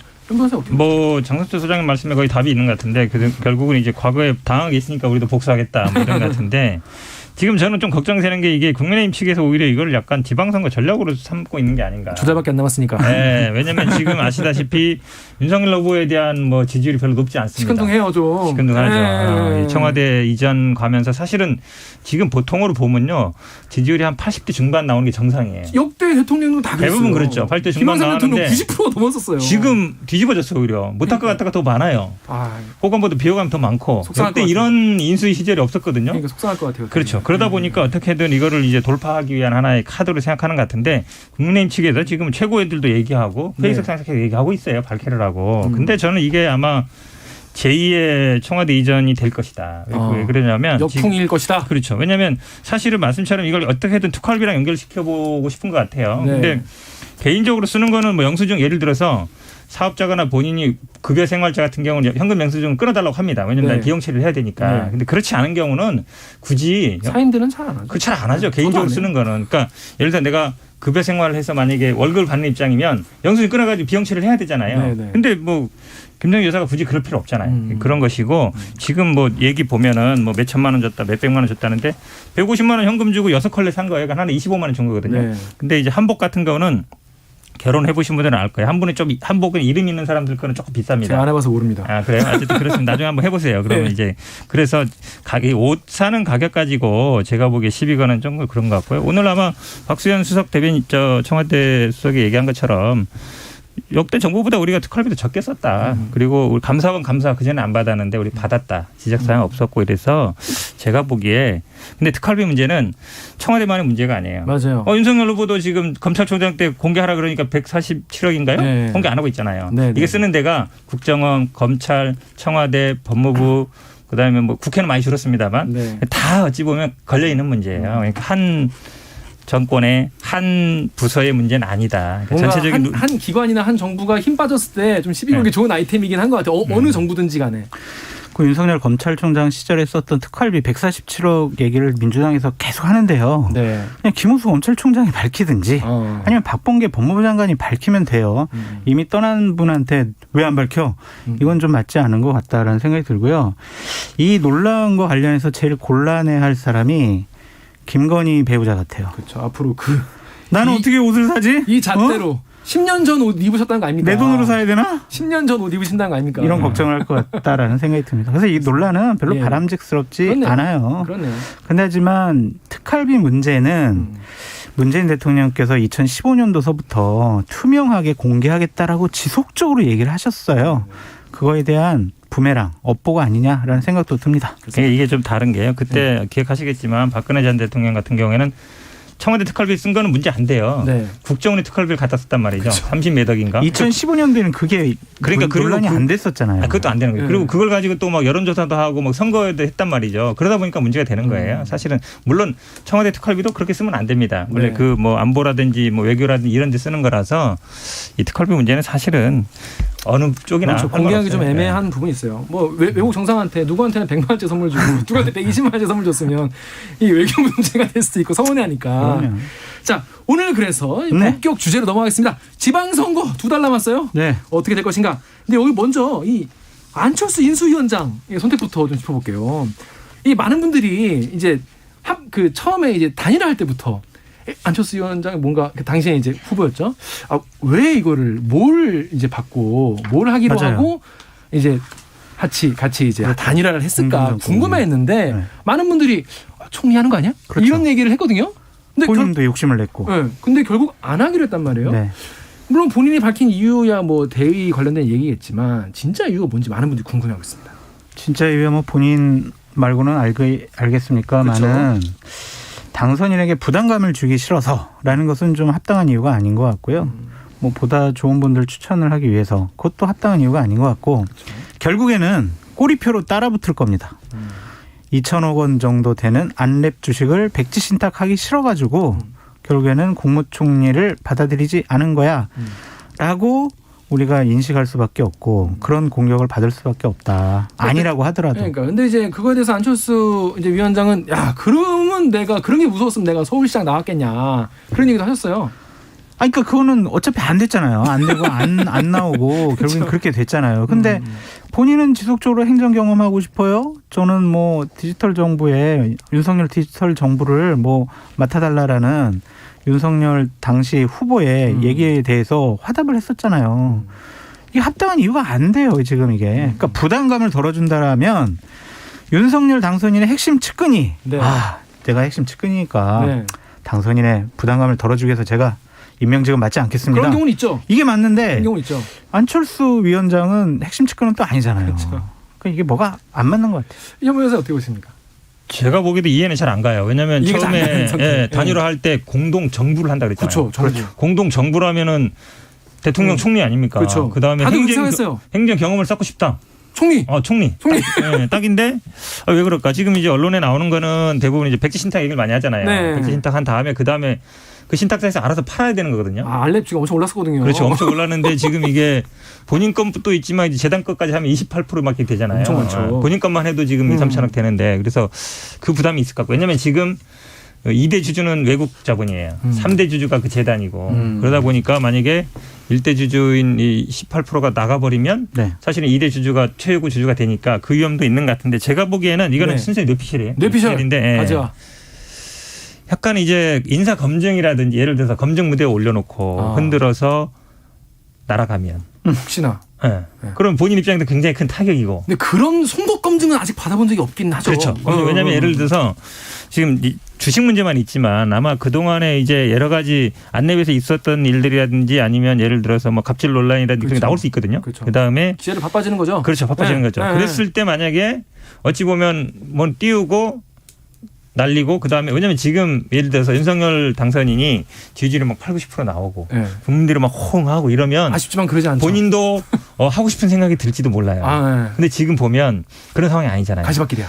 오히려 총리가 대신 욕을 먹어야 되는 상황일 수도 그럴 수 있죠. 왜냐하면 거대 야당을 상대를 해야 되니까. 그렇죠. 계속 국회 불려나가고 인사감정 시달리고 대통령 욕 먹을 대신 먹고 내가 그래야 되나? 내가 탱커를 해야 되나? 내가 오히려 내가 대신 욕을 먹어야 되나? 이 생각. 왜냐하면 대통령은 국회 안 나오니까. 백지 신탁까지 했는데. 그렇죠. 주식까지 다 팔았는데.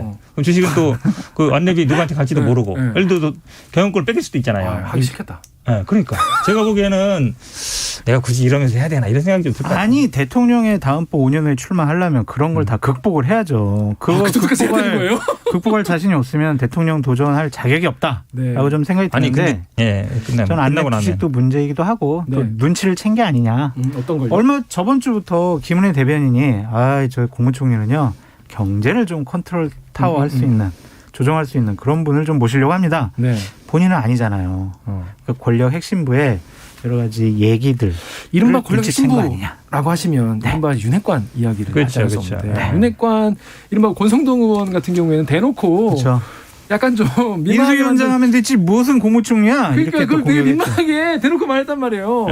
요거를 좀 듣고 이게 분위기가 이게 아닌가 싶다는 생각을 하지 않았어요. 저도 그랬을 것 같아요. 왜냐하면 이분 스타일이 막 저돌적으로 밀고 가는 스타일은 아니에요. 누가 노한데 싫다거나 이러면 굳이 이분이 왜냐하면 먹고 사는 시장 없고 가질 만큼 가졌고 그렇잖아요. 예를 들어서 이거 아니면 할 게 없는 사람들이 지금 죽기 살기를 하는 건데 내가 저기서 싫다 그러는데 그 사람들하고 부딪혀서 내가 해야 돼? 그래서 사람들이 이렇게 윤석열 당선인하고 인기도 없고 이럴 것 같은데 그때 회사도 아깝고 조금 그러니까 단일화하고 지금 정부 인수위 맡은 과정이 몇 달 안 됐어요.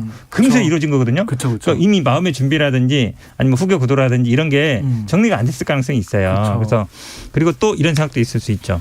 지금 내가 넘버 2인데 지분도 30% 3분의 1이 있는데 지금 안 하면 못해? 다음에라도 난 할 수 있어 충분히 언제든지 그렇게 좀 정리하고 그다음에 생각할 수 있어요. 아니라는 생각이 아닐까요? 아니 근데 이분이 자꾸 뭘 안 한다 그래요 지금. 그렇죠. 총리 안 해요. 경기도지사 출마 안 해요. 당대표 이것도 뭐 내년 일이지 뭐 안 해요. 다 안 한다 그러면 정치를 왜 해요? 어떻게 할 거예요? 안 그래도 내가 그러면 당으로 돌아가겠다 이런 얘기를 했어요. 당으로 돌아간다는 게 아까 이제 이준석 대표한테도 물어봤는데 합당된 다음에 이제 뭐 국회의원으로 돌아간다 이런 이제 말로 이제 들리는데 그러면 이거 국민의힘이 안에서 그러면 안철수 라인을 그럼 이제 든든하게 만들겠다는 그런 이제 근데 정치 지도자가 자기 계파가 생기려면요 제일 큰 전제 조건이 있어요. 뭡니까? 국민적인 지지율이 높아야 돼요. 본인에 대한. 네. 그리고 그 사람을 날 따르면은 내가 너 공천 주고 너 국회의원 뺐지 당선시켜줄게. 그러니까 안철수 대표가 들어가서 국민의힘 의원한테 내가 너 공천 주면 넌 된다. 그 정도가 돼야 되는데. 그러니까 예를 들면 박근혜 전 대통령이 어려운 지역도 공천 딱 줘가지고 본인이 3, 4일 딱 지역 훑으면은 가서 역전시키잖아요. 그러니까 그럴 정도의 국민적인 지지율이 있어야 자기의 계파가 형성되는 거지. 저는 대통령이 출마하겠습니다. 저를 따르십시오. 누가 따라요? 안 따라요. 힘들어요. 결국 이제 같이 합치시면서 다시 한번 철수를 그러니까 되게 어려운 상황으로 될 것 같아요. 이분이. 할 일이 없어요. 할 것도 없고. 당에 가서. 국민적인 지지율도 안 나오고 기본적으로 국회에서 본인을 따르는 세력도 없어요. 뭘 가지고 정치를 하냐고요. 그리고 다 안 한다고 그러잖아요. 권력 의지도 없어요. 뭐 하시려는지 모르겠어요. 근데 일단 뭐 내년에 근데 당대표를 지금 노리고 계신 거 아니겠습니까? 제가 봐도 그건 열어놨잖아요. 약간 말할 때 보면은 뭐 안 한다는 말은 안 하잖아요. 안 한다고 안 한 거 그거 하나. 그러니까 그거 하나기 때문에 근데 이제 내년 우리 이준석 대표가 6월까지잖아요. 그죠. 그래서 내년에 당대표가 되면 내후년에 공천권은 생겨요. 내후년에 총선이니까. 쭉 하면. 그렇죠. 쭉 하겠죠. 그러면. 워낙 많이 바뀌니까. 그러니까 아까 당선까지 얘기했는데 사실은 당선까지는 아무나 못해요. 공천까지만 해도 진짜 영향이 생기는데 기회를 주는 거니까. 그렇죠. 그러면 이제 당대표가 될 수 있느냐 문제잖아요. 과연. 근데 제가 보기에 뭐 당대표 룰 아시겠지만 5대 5잖아요. 그쵸. 예선은 그다음에 본선은 7대 3이고 당원은 하나도 없단 말이에요. 그렇다고 여론이 있느냐 이준석 대표처럼 그것도 없잖아요. 그러면 사실 당대표 되게 쉽지 않아요. 도저히 여의도 문법으로는 해석이 안 되는 행보를 하셨다라고 말씀드립니다. 여의도의 선수들끼리는 뭐지? 그래서 제 생각은 지금 대통령 당선인 그 직할로 지금 국민통합위원회가 있잖아요. 네네네. 그 통합위원회 위원장이 김한길 위원장이에요. 근데 자세히 살펴보셔야 되는 게 그 국민통합위원회가요. 거의 인수위 안에 또 다른 인수예요. 기획분과, 정치분과, 경제분과, 대변인 따로 뒀고요. 지금 부서가 한 7, 8개 돼요. 이거는 이해가 안 되는 거거든요. 그럼 어떠한 정계 개편, 정치 개편 이거를 좀 김한길 위원장과 함께 하려는 거 아닌가? 그런 생각도 들더라고요. 그렇습니다. 제2의 또 국민의당 만드는 거예요? 제2의 열린우리당. 옥상옥 계속 생기는 거요? 자, 이거는 좀 이제 안 대표의 선택, 우리가 국민분들이 늘 관심은 늘 가지시는 선택 어떻게 될지 지켜보면 좋을 것 같고요. 자, 장 교수님, 이거 저 오늘 기사 보고 진짜 벌써 정해졌나 싶었는데 한덕수 전 총리가 총리 거의 확정된 것 같은 단독 기사 나왔어요. 맞는 것 같습니다. 실화입니까? 그래요? 맞는 것 같습니다. 왜냐하면 통합 이미지도 있고요. 호남, 배려 이미지도 있고 경제 이미지도 있고요. 또 하나는 외교 이런 이미지도 있습니다. 그래서 이분이 딱 국무총리로 지명이 되면 제일 중요한 게 국회에서의 인준 통과잖아요. 청문회 그렇죠, 통과. 청문회. 민주당이 반대하기 어렵다. 그렇죠. 옛날에 본인들이 반대하기 어려워요. 그러니까 노무현 무난하게 할 수 있는 카드라는 노무현 정권 때 총리를 이미 하셨잖아요. 그렇죠. 그렇기 때문에 말씀하신 대로 무난한 인선. 이 부분 가지고 괜히 무리해가지고 논란을 불러일으키는 것보다는 무난하게 총리 인준 청문회가 통과될 수 있도록 생각하는 것 같아요. 그래서 저는 확정적이 아니냐라는 생각이 듭니다. 현 변호사님 그렇게 보십니까? 아니 총리 뽑는데 물론 청문회 통과는 중요하죠. 중요한 요소인데 물론 이제 경제부총리도 하시고 총리도 하시고 미국 대사했기 때문에 외교도 알고 있지만 과연 새 정부에 맞는 인사냐, 새로운 얼굴이냐, 뭔가 경험과 이런 거라는 생각이 들고 저는 아마 이 청문회에 목매다는 게 그건 같아요. 일단 여소야되고. 네. 근데 이 청문회를 할 타임이 하필이면 지방선거 막 이제 할 때쯤이에요. 5월 달에. 5월 9일 날 취임하고. 중순 말 그쪽인가요? 그렇죠. 5월 9일 날 취임하고 6월 1일 날 선거잖아요. 네. 그리고 그 기간에 인사청문회를 한단 말이죠. 근데 만약에 총리 인사청문회 했는데 이게 저기 막 튀어나오고 분위기 안 좋아. 장관들도 막 인사청문회 했는데 여기서 부동산 투기 위장 전임 논문 표절 막 나온단 말이에요. 그러면 사실은 선거가 지금도 어려운데 지금도 원래는 한 8대 2나 7대 3 구도로 민주당이 밀려야 되는데 지금 비슷한가? 이렇게 하고 있단 말이죠. 맞아요. 근데 이제 인사검증 들어가면요. 사실은 언론은 다 검증으로 들어갑니다. 줄줄이. 그렇죠. 그러면 좀 바빠져요. 그러면. 그렇죠. 바빠지고 아마 국민의힘이나 이쪽에서는 오히려 선거 이슈화가 안 되라 인사 검증에 시달릴 거예요. 그거를 제가 보기에 겁내하는 것 같아요. 근데 세상에 물론 청문회 통과도 중요하지만 그게 1순위 총리 후보 지명의 이유라는 게 말이 됩니까 지금? 아니, 그거는 제 얘기고 그 인수위 차원에서는 경제 통합. 경제 통합 총리 필요하다 이렇게 좀 보고 있는 게 맞는 거죠 지금 그럼요. 입장에서도. 당연히 그게 나아가야 될 방향인 것 같고요. 세상 아래 새로운 인물은 없습니다. 그러니까 이런 식으로 좀 덕망 있고 경륜 있는 분 거기다 통합 이미지까지 있으면 아주 그냥 좋은 거죠. 자, 그렇습니다. 그래서 지방선거 관련해서 총리 인선이 이거와 또 관련이 있다 얘기를 먼저 들었고요. 자, 그러면 지방선거 어떻게 될지 본격적으로 얘기를 나눠볼게요. 일단 지금 가장 큰 이슈는 뭐냐면 그러니까 윤석열 당선인의 지지율, 그러니까 국정 잘할 것이다라는 게 기대가 높지 않다는 거예요. 가장 큰 문제는 지금 이거 지방선거에 영향이 있을까요? 지금 2달 남았는데. 근데 역설적으로 보면 조금만 잘하시면 올라가지 않을까. 올라갈 일만 나왔다. 네, 그러니까 총리도 좀 괜찮은 분 추천하시고 장관들도 국민들 보기에 괜찮네 이러고 5월 10일 날 청와대 개방돼가지고 가서 2천억 경제효과 내고 이러면. 네. 정경련은 1조 2천억. 1조 2천억. 네. 그러니까 그러면은 좀 분위기 바뀌지 않겠느냐. 실제로 그렇게 생각하는 분위기가 있나 보네요. 한마디로 이제 기저효과. 기저효과. 경제에만 있는 줄 알았더니 지지율이 코로나 기저효과 이런 거 많이 들어봤는데. 있다시는 건데. 네네. 그러니까 지난번에 아마 대선 결과는 10대 7이었어요. 광역 그래서 민주당이 국민의힘이 이긴 게 10군데였고 민주당이 이긴 게 7군데였는데 사실은 이 정도를 그러니까 민주당 입장에서는 7 정도를 하면은 성공한 거예요. 왜냐하면 대선만큼 가져오는 거잖아요. 그렇죠. 근데 민주당 입장에서 그게 힘들어요. 원래 정부 초기고 원래 출범하고 한 달 만에 하는 선거이기 때문에 분위기가 좀 쏠리고 그렇죠. 있습니다. 쏠리는 건데 대세가 있으니까. 지금 보기에는 그렇지는 않은 것 같아요. 지금 왜냐하면 추세가 중요한데 윤석열 후보에 대해가 잘할 거라는 치가 이렇게 수평 가는 게 아니고요. 밑으로 가고 있어요. 큰일이네. 밑에 나는 이런 걸 본 적이 없어요. 왜냐하면 점점 올라가야 정상인데 그죠. 아니면은 허니문 기간인데 70% 80%대 수평으로 가야 되는데 그쵸. 50%대 중반에서 40%대로 가고 있단 말이에요. 좋은 얘기 좀 해주세요. 아니 근데 그게 예를 들어서 팩트만 얘기한 거니까. 팩트만 얘기하는 좋은 거예요. 얘기 있으면 빨리 해주세요. 뭔가 지금 예를 들어서 좋은 모습을 보이면 좋은데 윤석열 후보나 아니면 그 인수위 측에도 좀 급하니까 선거 때 하던 거 그대로 하고 있어요. 가서 뭐 할 수 있죠. 뭐 지방 순회하고 뭐 하고. 밥 푸시고. 지금 그거 할 때 아니거든요. 대통령이 바뀌었으니까 뭐가 희망이 생긴다, 보인다, 뭔가 될 거다. 아이고, 내도 좀 살림살이 나아질래나? 뭐 집값 좀 떨어질래나? 우리 애가 좀 취직할래나? 결혼 안 했는데 결혼할 수 있길래나?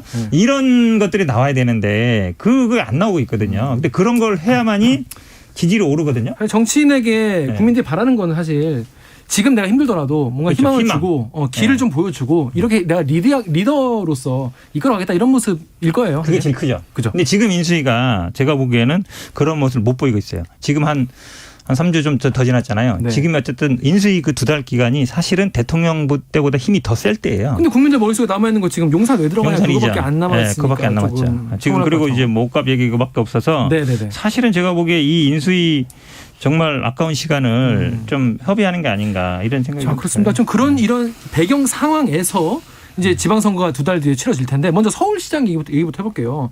지금 가장 서울시장 관련해서 얘기가 많은 건 송영길 전 대표의 그 차출론이죠.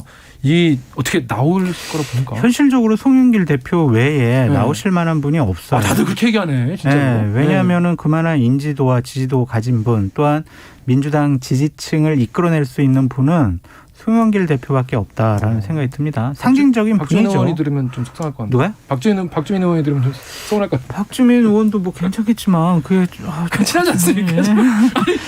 그렇게 얘기하면 어떡해. 아니, 하여간 그 송영길 대표밖에 없을 것 같다. 그리고 지금까지의 행태를 보면 거부를 안 하시잖아요. 나 안 나가요라고 얘기 안 하는 거 보면. 그러니까 김남국 의원이 어제 시사본부가 인터뷰를 했는데 그때는 송 대표와 전 대표가 그냥 듣고만 있었다 이렇게 얘기했는데 오늘 아침에는 출마 의지가 강하고 독배를 들 준비가 됐다 이런 말을 하셨다고 해요. 그러니까 굉장히 강한 의지를 보이시는데. 나가실 것 같고요. 오세훈, 송영길 아주 빅매치 기대됩니다. 어떻게 보십니까? 송영길 대표. 박주민 의원도 나온다 하잖아요. 지금 뭐 세대교체 586 물러나라 이걸로 이제 치고 나오겠다는 건데 그걸 좀 세게 치고 나와야 이 경선 흥행이 될 텐데 박주민 의원이 그 정도 결기가 있을지 잘 모르겠어요. 지난번에도 보니까 조금 약하시던데 저는 오히려 박주민이 세대교체 세게 들고 나오고 송영길 대표가 예를 들어서 뭐 지금 얘기한 것처럼 뭐 서울 우리가 탈환해야 된다. 그리고 힘 있는 후보 밀어달라라고 하면 이게 구도가 성립되거든요. 근데 오세훈 시장한테 경선하자는 분이 아마 없을 거예요. 서울시에서. 그렇죠. 급 있는 사람은 절대 안 들려듭니다. 현역 시장이 있는데 누가 들겠어요. 그러면 이제 경선이 민주당에서 흥행하고. 그렇죠. 왜냐하면 전 시장을 비판하고 나와야 되는데. 그렇죠. 네. 고향이 안 나오죠. 각이 안 나오면. 그러면 이제 좀 저희들도 경선 흥행을 그 기운으로 해서 우리 어쨌든 한 5% 정도 졌잖아요. 그다음에 그 힘으로 좀 역전승 저는 기대하고 있습니다. 자, 그런데 지금 대선부터 이제 이재명 후보 그리고 송영길 대표 굉장히 마음이 좀 잘 통하는 이심송심이라는 말이 나올 정도로 그랬는데 이번에 그러면 약간 이재명 전 후보의 어떤 의중도 좀 반영이 됐다고 봐야 되나요? 그렇게 봐야 되겠죠. 그래요? 만약에 그것이 반영이 안 됐다면은 송영길 대표도 저렇게 결심이라든지 아니면은 부인하지 않는 행태를 안 취했을 거예요. 당연히 이재명 고문과 상의를 했을 것으로 보여지고요.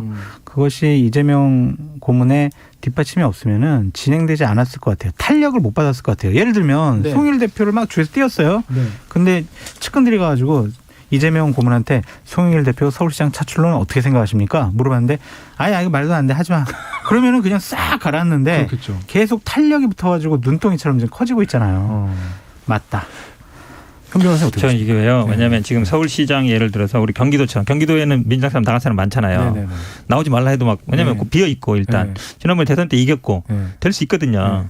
근데 서울시는 현역 시장이 있고 대선 때도 졌고 나올 사람이 없어요. 오히려 절에 가신 분 모셔다가 지금 반대로 떠밀려야 되는 상황이에요. 지금 나눠가지고 밀어야 되는 상황이기 지금 때문에. 템플 스테이 할 때냐 이러면서. 그렇죠. 지금 이제 그런 상황이라서 이거를 의지가 이재명 고문의 의지가 있냐 없냐보다 오히려 차출 독배를 마시는 셈이에요. 그러니까 오히려 송영길 대표가 내가 나갔다가 이거 경선은 통과할지 모르겠지만 본선에서 지게 되면 정치 생명이 끝나는 거 아닌가? 왜냐하면 불출마를 선언했기 때문에 다음에 이제 나오지도 못한단 말이죠. 그런데 시장 나갔다가 지면 다음에 뭘 하겠냐. 그렇죠. 꼬이기 때문에 제가 보기에는 뭐 이건 오히려 우리 당 입장에서는 강제로 떠밀려서 나가게 해야 되는 것이지 누가 뭐 모셔야 돼 이런 상황은 아닙니다. 근데 아까 말씀하신 대로 이제 이재명 고문이 지금 지방선거에서 역할을 그러면 꽤 하고 계시는 걸로 봐야 되는지, 아니면 서울 송영길, 경기 김동연 이런 전화를 돌렸다 이런 보도도 나올 정도로 뭔가 역할을 많이 하고 있는 게 아니냐 이런 얘기가 나오는데 실제로 그런가요? 전화 돌렸다라는 얘기는 있는데 또 공식적으로는 부인을 했으니까 네. 이 부분은 우리가 알 수는 없지만 어쨌든 민주당 내에서 이재명 고문만큼 국민적인 인지도와 지지도, 당내에 영향력을 가진 분이 없기 때문에 그분의 의중이 이번 지방선거 때 가장 중요한 판단 기준이 될 수밖에 없다라고 말씀드려요. 본인은 안 나오시? 본인은 8월 달에 전당대회 나와서 당권을 갖고 그다음번 총선에 공천을 해서 본인 세력들을 많이 다시. 국회에 이제 당선시키려고 할 것 같아요. 현근택 변호사님도 딱 우리 국회에 가셔야죠. 실화 아닙니까? 나중에는 국회 가야 뵐 수 있는. 네. 그러면 지금 뭐 당권 근데 지금 반대파는 반대파라 불리는 분들이 지금 이재명 출마설 막 이렇게 막 짚힌다고 해요. 실화입니까? 그거? 분위기가 아마 제가 보기에는 뭐 이번 선거는 안 나올 것 같고요. 이제 아마 8월 전당대회로 나올 가능성이 있어요. 근데 이제 아마 8월 전당대회 나오면 이재명 고문이 당대표가 되면 386이라든지 아니면 친문이라든지 이런 분들이 보기에는 좀 불편할 수는 있죠. 근데 어쩔 수 없어요. 우리 예전에 민주당이 문재인 대통령도 한번 하고 당대표하고 또 막 내부에 치열하게 싸움이 있었는데 그러면서 또 사람도 바뀌고 이러는 거거든요. 그러니까 그런 과정은 제가 보기에 뭐 당이라는 게 사실 있는 사람 그대로 할 거면 뭐 할 필요 없잖아요. 그쵸. 이번 아마 선거 치르면서 이재명 고문도 많이 느꼈을 거예요. 본인이 당내 어떤 기반이 없기 때문에 약하기 때문에 선거를 치르면서 거의 공격수 한 명 딱 있고 저기 미드필더가 없는 거예요. 잘 공을 찔러주는 사람이 없어요. 다 어찌 보면 수비수만 있고 그러니까 혼자 막 공격이 안 되잖아요. 중간에 공격형 미드필더 하나 있고 수비형도 있고 있어야 되는데 이 미드필더진을 채워야 되거든요. 그럴 사람이 별로 없어요. 그러니까 제가 보기에는 전당대회 가서 당대표하고 미드필더 쫙 훈련시키고 그다음에 뭐 수비수도 좀 채우고 골키퍼도 좀 바꾸고 뭐 이렇게 하는 게 좀 필요한 것 같습니다. 자, 그럼 다음 이제 가장 또 격전지인데 경기도 같은 경우 일단 근데 요거 전 몰랐는데 두 분 경기도 출마 안 하십니까? 경기도예요? 용인 쪽에 변호사님 나온다는 지금 첩보가. 저는 시사본부에 출연하는 것을 저의 일생의 목표로 삼고 있습니다. 매일매일 출연하는 게 저의 목표지. 저도 오늘 경기도에서 뭐 제가 출마하는 거는 전 말도 안 된다. 그렇습니다. 제주도민들 안심하셔도 될 것 같아요. 그런 일 없을 거죠? 예? 출마 이런 거. 경기도에 뭐 저는 뭐 정치인이기 때문에 뭔가 고민을 하고는 있지만 제주도에서 출마하셔야 되는 거 아니에요? 제주도 또 뭐 모르겠습니다. 아니 이번에 제주도지사에 뭐 오용훈 현직 의원이 이렇게 뭐 제주도지사로 나오면 그 빈자리 딱 현 변호사님 딱 들어가셔야 되는 거 아니에요? 그것도 뭐 가봐야 하는 거죠. 내가 뭔 힘이 있습니까? 뭐. 제주도민 분들이 지금 불안에 떨고 계십니다. 나오시지? 불안에 떨어요. 기대를 하고 있다. 기대를 하고 있다. 기대하고 계신 걸로. 자, 그런데 보면은 오늘 3시 좀 있다가 유승민 이제 전 의원이 기자회견하세요. 이게 아마 이제 경기지사 이제 출마 얘기 나올 것 같은데 일전에 이제 장 교수님 이제 요거 비하인드가 좀 있다 얘기해 주신다 이렇게 약속하셨다는데 뭐 사소한 비하인드인데 제가 3월 11일 날 제 페이스북에다 지금부터 20일 전이죠. 제 페이스북에다가 유승민 경기도지사 후보 유일한 경기도 탈환 카드 이렇게 썼어요. 그다음부터 이제 유승민 경기도 후보 이거 막 이런 얘기들이 막 퍼지기 시작을 했죠. 그래서 이제 제가 먼저 제일 꺼낸 거는 맞는데 제가 이 페북을 올리고 나서 3일 정도 있다가 그러니까 이거 올렸는데 유승민 측에서 아무 연락이 없는 거예요. 반응이 없어. 그래서 제가 먼저 전화를 했습니다. 사실은. 유승민 의원이 아니라 지금 가장 핵심 측근한테 전화를 했어요. 그때 딱 전화를 받자마자 교수님 뭐 이렇게 세게 이렇게 얘기를 하셨어요. 이러는 거예요. 그래서 보셨어요? 그러면서 제가 그러면은 유승민 대표도 제 페북을 봤냐? 그랬더니 알고 계시다. 그래서 그럼 반응이 어떠냐? 그랬더니 장성철 교수가 그런 얘기를 한 게 진정성이 있는 거냐? 그렇게 얘기를 하더래요. 그래서 일단은 경계하시는구나. 네, 진정성 있다라고 이제 말씀을 드렸어요. 그래서 제가 그 측근한테 딱 한마디만 물어봤어요. 내가 괜히 하는 뭐 이런 논란을 불러일으켰냐, 거는 거 아니야? 아니면은 그냥 출마도 안 하시는데 나 혼자 이런 식의 얘기를 하는 거냐? 내가 어떻게 했으면 좋겠습니까? 그랬더니 딱 한마디 하시더라고요. 더 세게 해주세요. 그때부터 나오실 생각이 있었다라고 생각이 듭니다. 장선 교수님이 완전 빚을 갚았네요. 예전에 막 그 아시잖아요. 김무성 대표 쪽에 있었고 네. 유승민 원내대표였고 박근혜 때 무슨 배신자로 찍힌 그때 그쪽에 계셨단 말이죠. 그러니까 유승민 의원님 입장에 보면 이분이 말하는 게 진정성이 있나 없나 싶은데 드디어 이번에 1등 공신이잖아요. 본인이 할까 말까 마음을 또 고민하고 있었는데 제가 보기엔 장심 유심 아닌가. 사실 누구나 이런 트리거가 필요하거든요. 그렇죠. 필요한데 하고 싶은데 이거 누가 좀 해 임마. 왜냐면 유승민 의원이 이제 정치 뭔가 새로운 거 안 하면 이제 정기 은퇴각이에요. 할 게 이제 할 게 없잖아요. 지금 뭐 딴 게 없잖아요. 대구 할 수도 없고 이제 국회의원 왜냐면 박근혜 전 대통령이 내려가기 때문에 대구에서 뭐 하기 더 힘들어요 오히려. 그럼 이제 다른 지역을 알아봐야 되는데 그것도 쉽지 않고. 그럼 오히려 아마 본인은 진지하게 그만할까 이 생각할 것 같고 왜냐면 앞에 나갔지만 본인이 키웠던 이제 이준석 대표가 당대표 됐고. 그러니까 이제 어찌 보면 유승민 개가 아니라 이준석 개가 될 수 있는 상황인 거예요. 그러니까 그런 상황에서 본인이 고민할 텐데 그럴 때 딱 터뜨려줬으니까 얼마나 고맙겠어요. 근데 처음에 현건택 변호사님께서 저 많이 의심하셨어요. 에이 유승민 의원하고 짜고 친 거죠? 막 계속 이러더라고요. 그래서 그거는 아니다. 처음에는 그냥 제가 질렀고요. 한 3일 있다가 그쪽에서 그냥 그런 얘기를 했었다. 앞으로 이제 경기지사 선거 결과 재밌을 것 같아요. 경선을 이제 지켜봐야겠지만 선거 결과에 따라서 굉장히 재밌는 그림이 펼쳐질지도 모르겠습니다. 근데 관련해서 이제 민주당 쪽에서는 김동연 대표가 사실 경제부총리라는 말이 사실은 지금 많은 분들에게 사실 입에 익으실 거예요. 근데 새로운 물결 대표가 경기지사 출마 선언을 했는데 그때 대선에서 사실 이재명 후보 지지 선언을 하고 이제 같이 단일을 하셨기 때문에 이 경우에도 이재명 고문의 이야기가 좀 들어간 게 아니냐 이런 얘기도 있습니다. 좀 어떻게 좀 봐야 될까요? 그것도 있다고 봐야 되겠죠. 김동연 부총리, 김동연 전 후보 같은 경우에 이재명 지사랑 어쨌든 정치적인 행보를 같이 한다라고 판단할 수밖에 없고 그 다른 분들보다는 뭐 다른 분들 폄하해서가 아니라 다른 분들보다는 좀 김동연 부총리가 경쟁력이 좀 있지 않을까라는 생각이 듭니다. 그래서 유승민, 김동연 이렇게 맞붙으면 정말 국민들께서는 흥미진진하게 바라보실 수 있을 것 같아요. 그렇습니다. 또 이후에 또 지금 뭐 홍준표, 뭐 김재원, 또 유영하 변호사 이런 이슈가 있긴 한데 시간이 없어서 오늘 유영하 변호사도 출마한대요. 아 그래요? 하는 걸로. 자, 깨알 같은 정보 감사합니다.